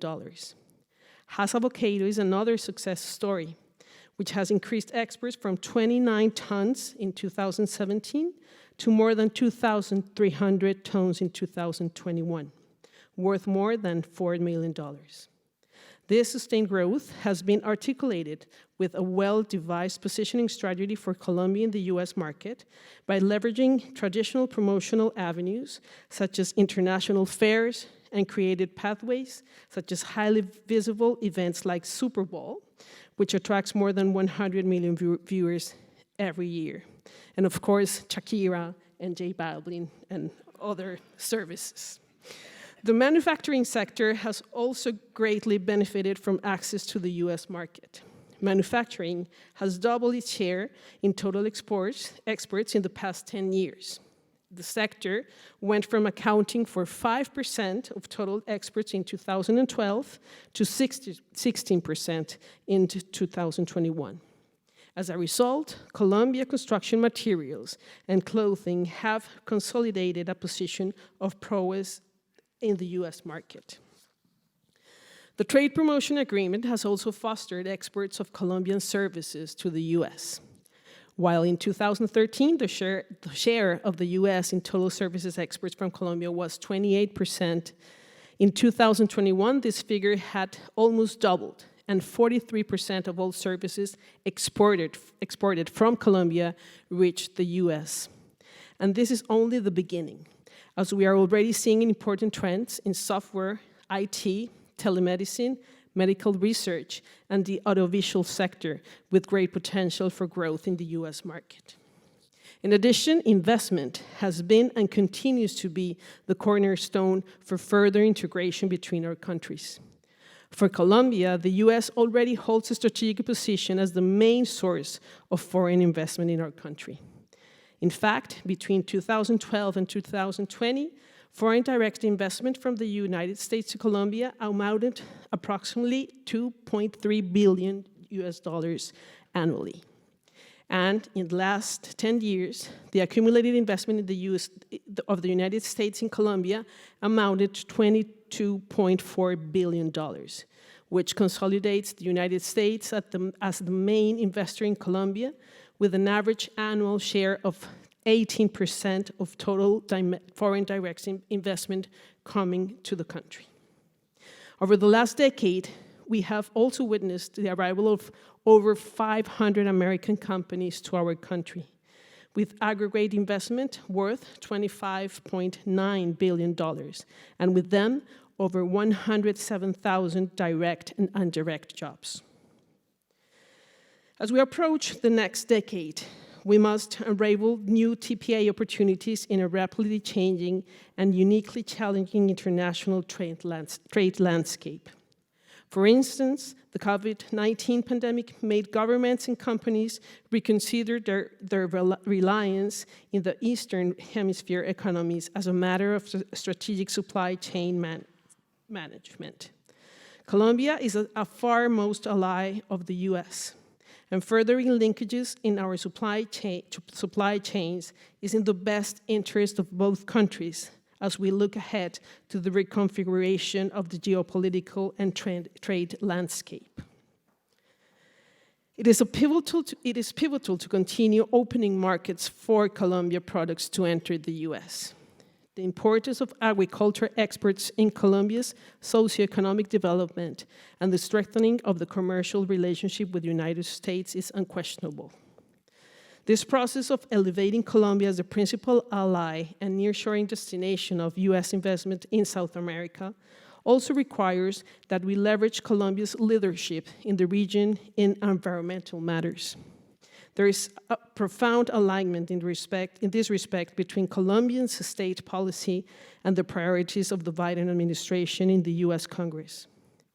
Key investment priorities in crucial infrastructure, sustainability, labor rights, and intellectual property protection remain at the top of the agenda.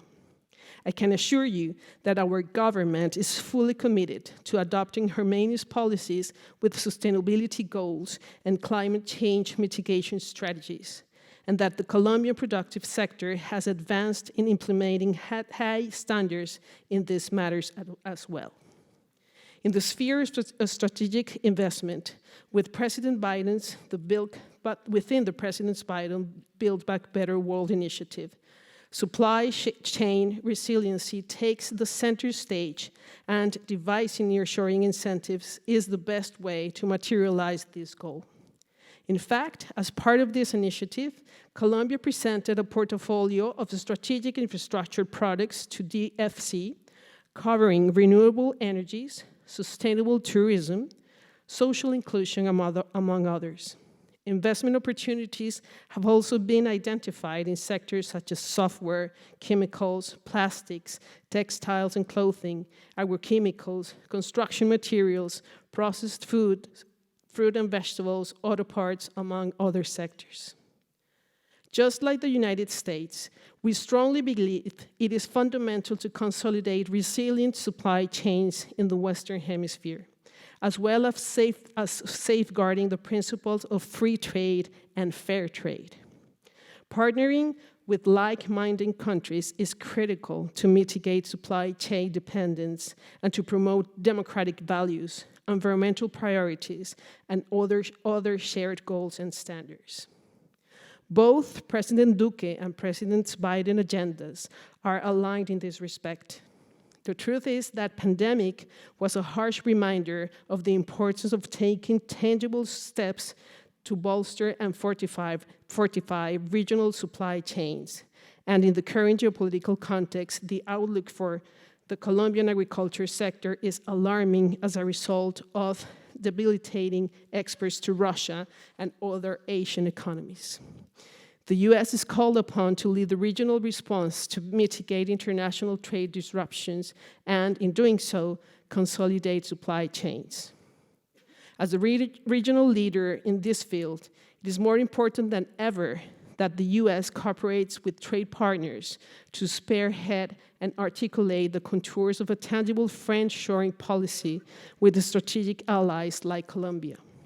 Surely, formulating a nearshoring policy in the U.S. can begin by prioritizing some sectors in which we can best leverage economic complementarities to materialize cooperation, advance in our strategic partnership, and seize the opportunity to strengthen our trade ties. For example, taking steps towards accumulation of origins for textiles with Western Hemisphere allies, rethinking the opportunities for the textile industry in the short supply mechanism, and expanding trade missions and coordinating with DOC to promote strategic investment in both countries are some of the low-hanging fruits that we can reap to see the nearshoring strategy in motion. With this landscape in mind, I would like to thank you, Assistant Secretary, for your participation in this panel, and to every one of you that have taken the time to join us today and that through dedicated and hard work had contributed to making this very special relationship what it is today. Thank you very much.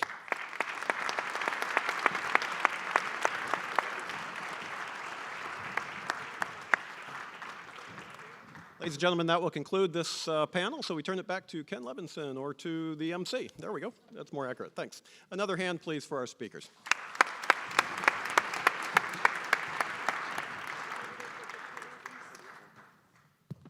Five seconds for the picture, please. In the middle. Thank you.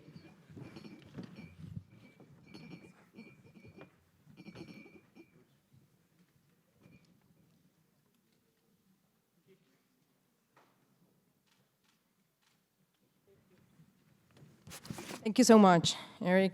Thank you, Minister Lombana, Assistant Secretary Venkataraman, and Mr. Farnsworth as well. Let me please now welcome Mr. Thomas Mac McClarty, Chairman of McClarty Associates, for some introductory remarks on our next panel.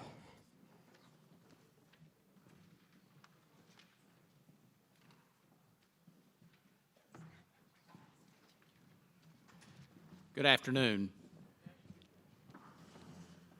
I am delighted and very privileged to be with you this afternoon at this gathering. It's just a very timely event, so well organized and well attended. So thank all of you for joining us.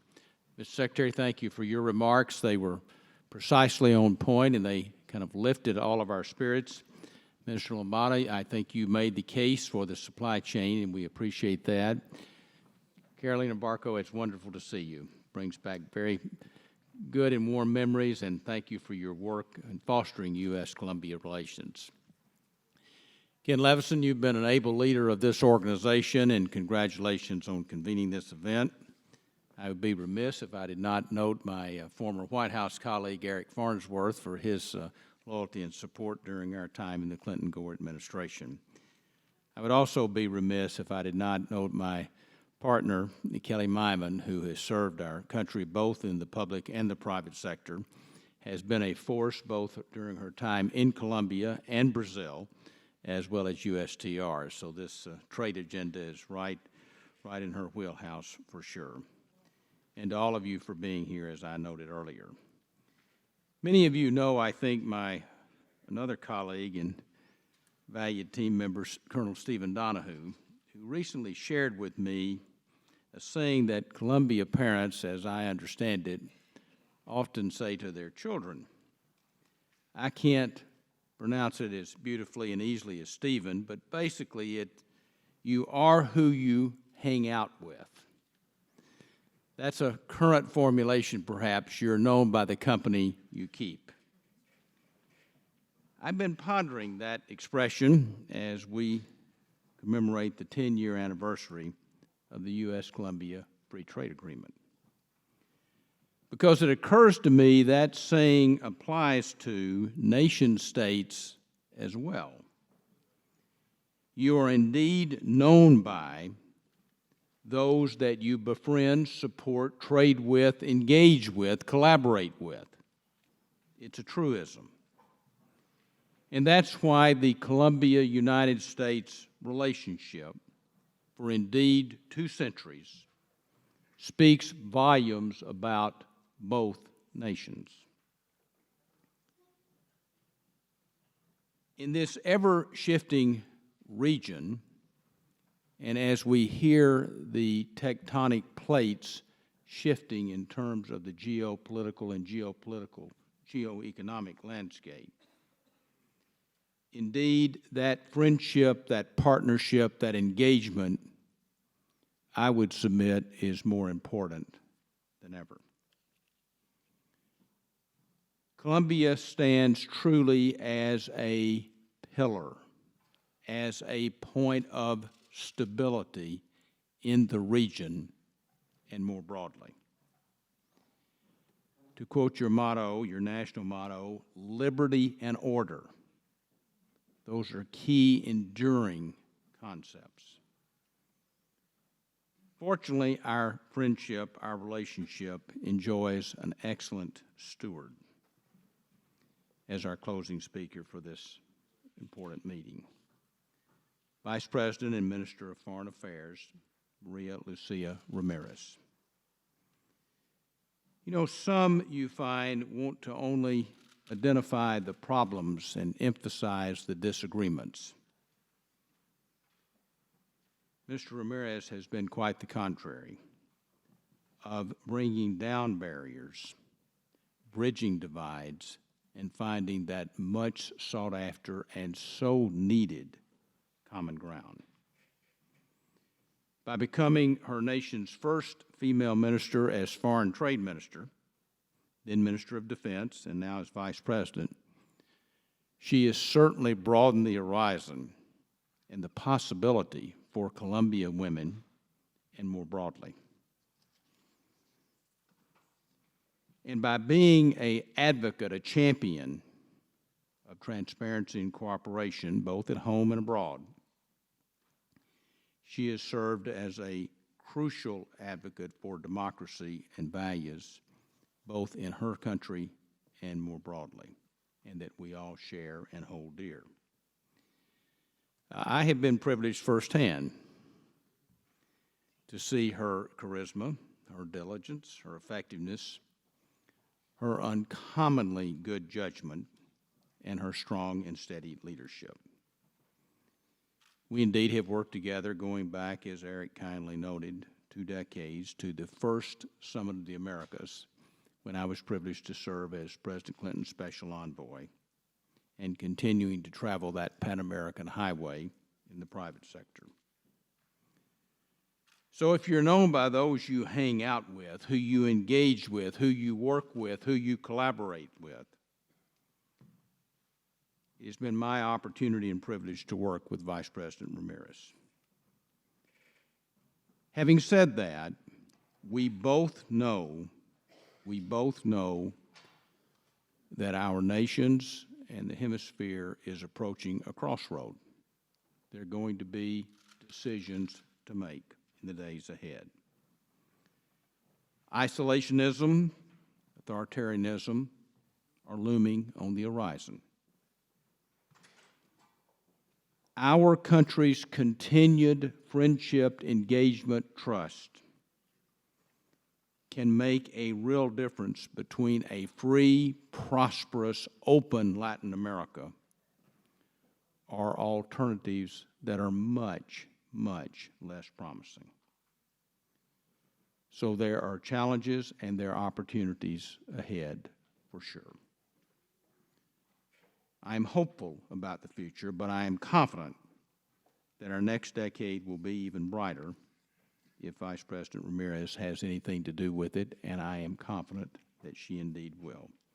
Please welcome the Vice President, Minister of Foreign Affairs, and friend, Maria Lucia Martin. Ramirez.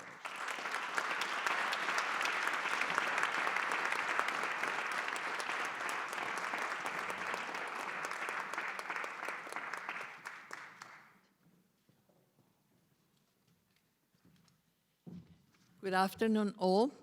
Let me say that I was planning to tell you that I have been in this engagement of free trade for so many years, but you saved me the time.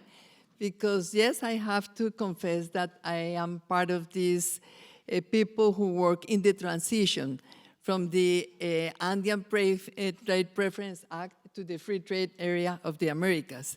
When the Ambassador Juan Carlos Pinzón this afternoon has a doubt about what exactly the Andean trade preference means, I said it's because he's so young. So all these young people who speak before me are part of the second part. But yes, I work for so many years in this commitment to have a more prosperous and more inclusive Colombia, because we are clear that we have all the conditions to become a real economic potence, a medium size, of course, but we have all the conditions to become an economic potence, and we have the advantage to be in the middle of the Americas. So we have to use all the benefits that we have, and we have to be more ambitious on that term.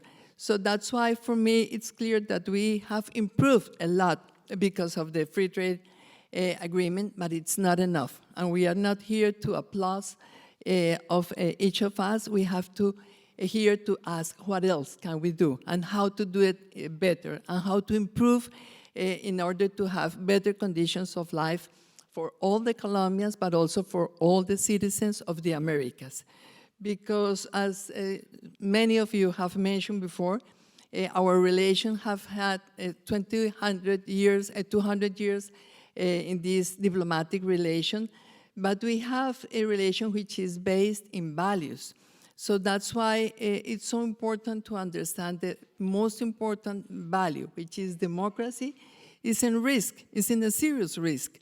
So that's why we have to work very committed to include people, to give opportunities to everybody if we want to maintain democracy in our hemisphere. So that's why for me it's so important to share with all these members of the President Biden administration, with good friends of McClarty, all the representatives from the United States and Colombia business community, to say we have improved, but we have a long road to work together, a long road to walk together. For Colombia, it's clear that these values, that these solid basis of our relation are democracy, freedom, of course, are also based in the not only a free market, but it's also in a market economy, and I have to add, is social market economy. If we want to think about everybody, we have to add this social market economy. And the best way, the most effective way to give this economic prosperity for all our citizens is, of course, working together. The private sector, the public sector, the academy. This is something that Colombia have been doing for the last, let me say, 30 years. So many times we forget about people who were before. I have to say Bob Selig. He was a wonderful USTR representative, and of course there are so many after him that were so good. And I read an article from him recently, and he said, before the next clash, because we are having these three simultaneous clashes, these three simultaneous shocks, which are affecting everybody in the entire world. First of all, the COVID-19, which is still, we have not finished this pandemic. Second, the clash because of the climate change. It's creating, it's generating destruction, it's killing people every single day. Of course, climate change is destroying jobs, it's destroying wealth in every country. And the third, of course, is the Russia war against Ukraine. the three clashes are affecting everybody, and we have to work together in order to rethink what we have to do in order to strengthen institutions, in order to have better ties within us, in order to assure prosperity for everybody. So now I'm clear that some of our problems are because this lack of continuity. Excuse me, Camilo, can you give me the water, please?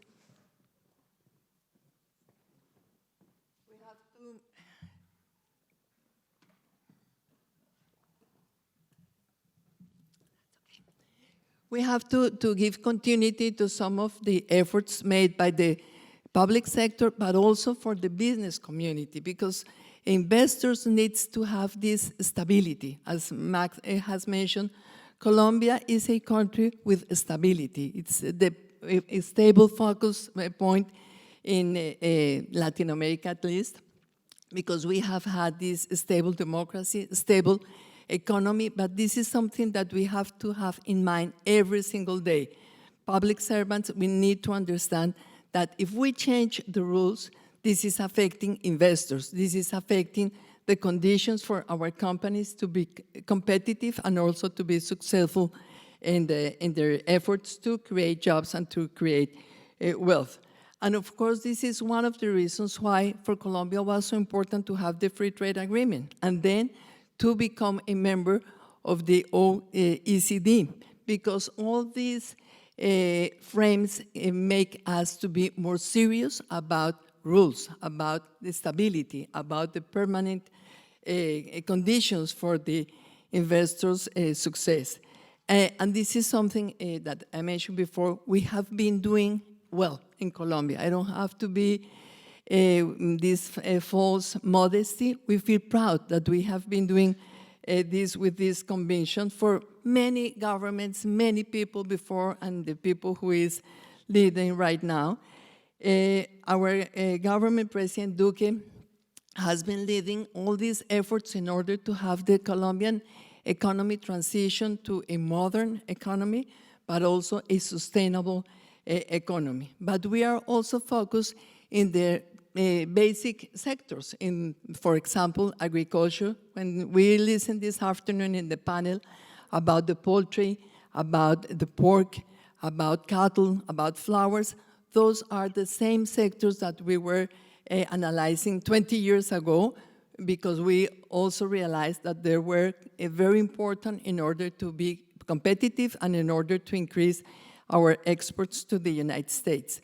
But there are, of course, new sectors, and we need to work together in order to align all these efforts. For Colombia, it's clear that we have this advantage to be a very diverse country, so that's why we have to work to improve the conditions for the Colombian agriculture, stable rules, but also better conditions for financing in the rural areas in Colombia. This is so important in order to have scale, because so many of the Colombian agricultural goods are very few production, so we need to have scale, and it depends also from financing. So one of the institutions that Bob Selig mentioned that we have to rethink are the institutions for financing the private sector. We need to have the development banks, because in the past we have some institutions to finance development, long-term loans, low interest rates. Now we are in the commercial sector and in the commercial financing, and we have Hernando Jose Gomez, who now is representing a very solid financial sector in Colombia. But we have to understand the financial system is not to give the loans for free. They have to have good interest rates. But the responsibility to give long-term loans and also good interest rates are those multilateral institutions which has the responsibility to work together with governments in order to improve the conditions for the private sector development with this long and medium-term vision. For Colombia, it's clear that agriculture, manufacture sector, industry, different services have a big opportunities, not because of the free trade agreement only, but it's also because we have this diversity, we have very good quality, we have a wonderful private sector, and also we have a very good labor force in our country. But in the last years, we have been also analyzing that, yes, we have some improvement, but we have to compare, and we have to be sometimes more critic. For example, Mexico. When Mexico signed their NAFTA agreement, they passed to the Mexico's trade, they increased from 30% to 40% in the next decade. And then they increased to 58% and then to 80% of the Mexican GDP. This is the result of the NAFTA agreement for the Mexican economy. For Chile, it's not the same, but it was very positive. The Chileans, they passed to have 60% of the GDP was trade. Then they increased to 70 to 75%. Then they have a reduction. And then, unfortunately, for Chile, they had a deficit in their trade balance since year 2008. Colombia, we also have a deficit in our trade balance. We used to have a surplus in our trade balance during the FTA, during the Andean Trade Preference Act. Now we have this deficit, but yes, we have increasing the exports in the agricultural, some specific sectors.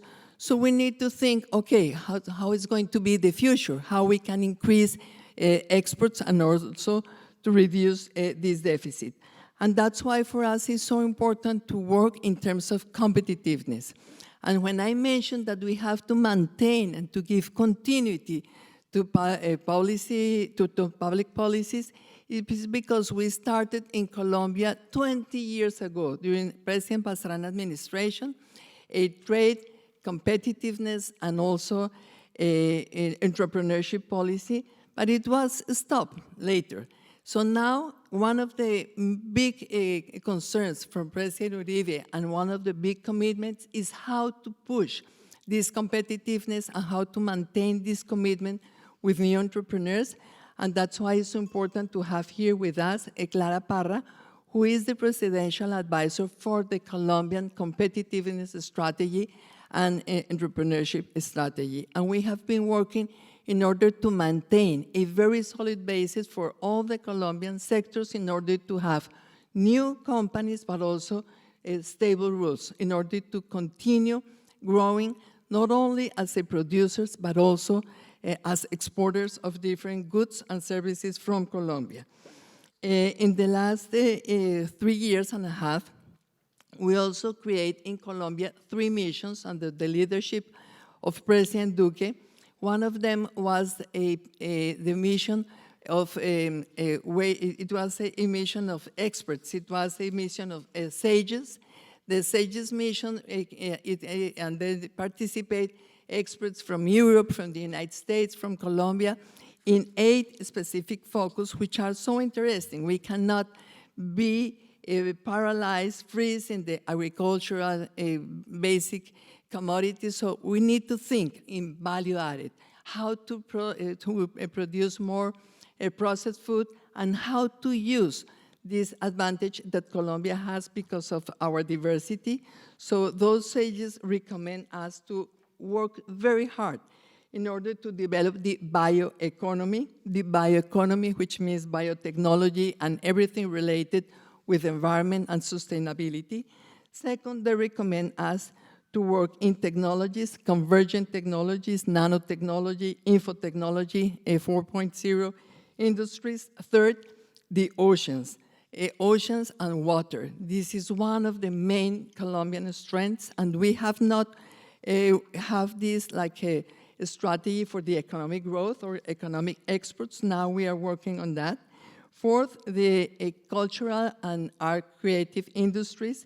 Those represent, in the United States, maybe 5% of your GDP. In Colombia, those industries represent 17% of our GDP, and this is one of the main focus for the Colombian modern economy and the future exports of services from Colombia. Now, These creative industries means 600,000 jobs in our country.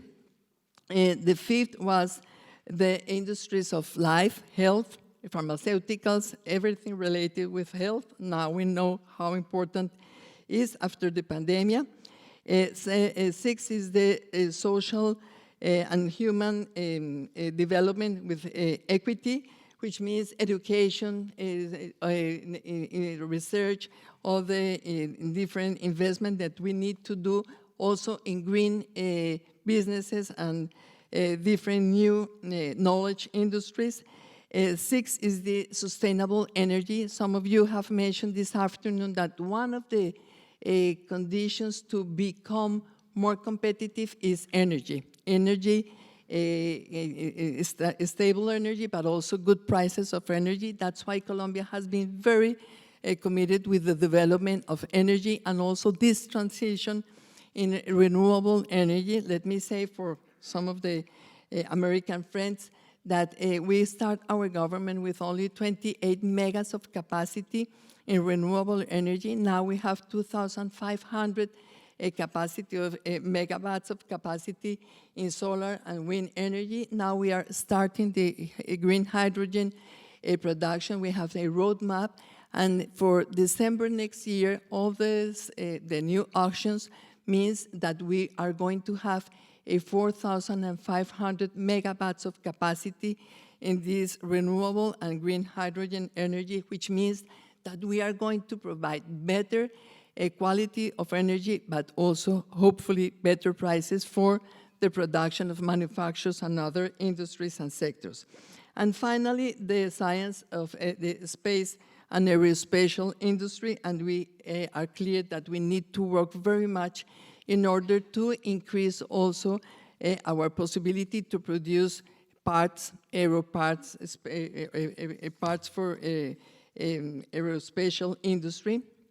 Here we have also Camilo Fernandez de Soto, who worked with us in the second mission that President Duque created.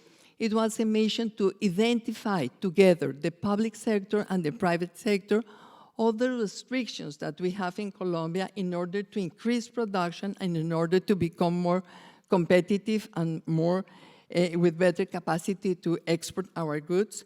This mission worked for a year, and we worked with the representatives from the Colombian private sector. There were 86 representatives from the private sector associations. They represent 60 sectors of the Colombian economy, and we were 50 different representatives of government, different ministries and agencies or whatever, 50 people working together, and at the end, we identified 907 restrictions that the private sector had in Colombia in order to become more competitive and in order to increase their investment and production. We made an agreement with Camilo and different ministries in Colombia, the Minister of Trade, Minister Ximena Lombana, and her predecessor, Jose Manuel Restrepo, who now is the Minister of Finance, and we made an agreement. We are going to solve all these restrictions in a term of our government, 907 restrictions. Now we solve 880 restrictions. All of them are almost solved. And we feel that we have to do this continuously. We have to be working together with the private sector in order to identify what else. What else can we do in order to improve conditions for the Colombian private sector and, of course, to become a more successful country to export our goods and services. And finally, the President did this internationalization mission.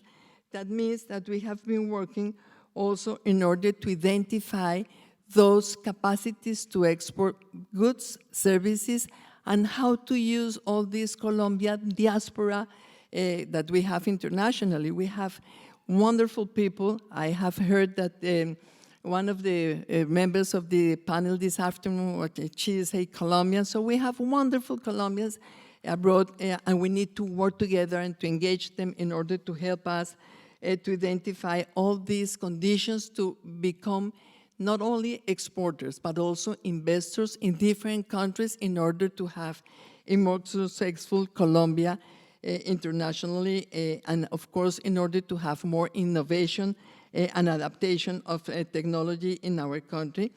So many of our Colombian friends, former ministers and former negotiators, they help us in this internationalization mission, and we have also a list of recommendations. I'm mentioning this is just to tell you that the commitment with the capacity to be a good partner for trade in Colombia is not only for the last 10 years, this is for the future, and this is forever. We need to work every single day in order to improve the Colombian productive sector, because President Duque, our government, we all believe that it's through the private sector that we can create jobs in Colombia, that we can reduce inequality, that we have to eliminate extreme poverty in our country, and that we have to reduce poverty, because if not, we are going to have a serious risk to maintain democracy. And I want to end saying that for us it's clear that in this moment there is uncertainty in the entire world. Everybody has uncertainty, so many people has fear about the future, but the only recipe to combat uncertainty and fear is working hard in order to provide better conditions of life for our citizens, working hard in order to strengthen multilateral institutions, in order to strengthen institutions for the financing of the private sector. And in our case, we are absolutely convinced that through the private sector is the best way to create jobs in Colombia. We are so concerned about all these populist speeches offering everything to everybody. This is not realistic. The only one way that people can have a better income to solve their necessities, to improve their conditions of life, is through the creation of jobs, and the only one who can do this is the private sector. So that's why the Colombian commitment with the private sector, that's why the stability of Colombia, the stability of our democracy, the stability of our economy makes us a serious and the best partner and ally for the United States. We have this new opportunity in the Hemispheric Conference the next month. President Biden and all his team are working so hard with different governments and with all the multilateral institutions. Fabricio has mentioned this afternoon all the efforts that they are doing. And I have to say, sometimes I feel concerned about the only one concern cannot be the migration. Migration is not the problem. Migration is a consequence of a problem. The problem is a lack of opportunities. The lack of opportunities in all the Americas. So we need a United States more engaged in development, in investment, in the creation of opportunities, not giving us for free. This is not a cooperation that we are asking. What we are asking is a clear vision, a clear conviction about the development of the Americas, how to improve the rules, how to improve the opening of the economies, how to improve free trade. We have this free trade agreement, but if we have to work case by case in any of the agricultural goods that we can export to the United States, we can have 10, 20, 30 years more, and we are not going to be a successful exporter. Why? Because there are so many restrictions which are real barriers for our free trade. That's why we also need to work in this kind of harmonization of institutions, harmonization of phytosanitary standards in order to have a realistic commitment to this open trade and to this open economy within the Americas. So if we work together, if we have good rules, if we have this conviction and commitment with democracy, and if we create opportunities, if we work with the multilaterals in order to improve conditions for long-term investment, in order to improve conditions for all the modernization of the economic apparatus, we are going to solve, for sure, the problems of migration in our region. Sometimes when people is concerned about migrants, we have to think migrants have to be solved through investment, through opportunities, and last but not least, I have to say, yes, we need to include women. This have to be the priority. We must have this priority because the entire history of humanity has been written living apart. 50% of the humanity. 50% of humanity have been a part of economic power and also of political power. So these 50% are women. If we include women, we can double our capacity to create wealth. We can double our capacity to create jobs. We can improve very much the conditions to manage institutions and, of course, to manage governments. So that's why we have to insist, if we really have the commitment with free trade, we have to open government procurement, for example, and we have to include a positive decision to give preferences to those companies who belongs to women. This is something that we are doing in Colombia. For us, gender equality is a serious commitment. We have been working so hard. The president of Acosocol Flores has mentioned we have almost 6 million women in the rural areas of Colombia, and during Ivan Duque administration, we have create opportunities and we provide loans and we support almost 670,000 rural Colombian women in order to become entrepreneurs. Let me say, coffee. The coffee industry in Colombia has 600,000 farms, but 170,000 of those farms belongs to women, and they are a priority for us. So if we do the same in cattle, in avocado, in cacao, in so many different sectors of the rural areas of Colombia, we are going to have wealth, we are going to improve conditions of life, and if we multiply this for all the countries in our hemisphere, we seriously can think about to stop migration and all the problems derived of migration. So I am convinced that we have in the United States the best ally, the best partner, but you have to be also convinced in the United States that Colombia is the best partner and ally because we have these bases, these common bases, these common principles that we have to defend. Democracy, freedom, but also to include everybody in better conditions of life. So hopefully in the next 10 years will be more and more exports, more and more investment, and more better conditions of life for the Americans and also for the Colombians. Thank you so much, Ambassador.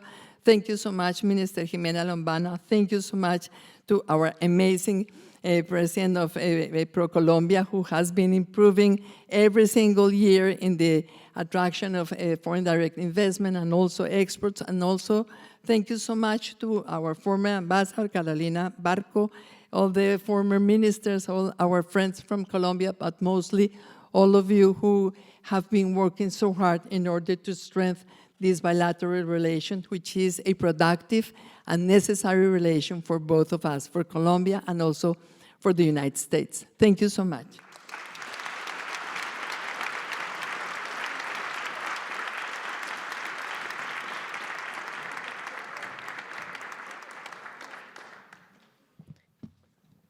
Thank you very much, Madam Vice President. Thank you all for being part of this very interesting discussion about the first 10 years of Trade Promotion Agreement. Have a great afternoon. Thanks for being here with us, and thanks for this first 10 years. Have a great afternoon.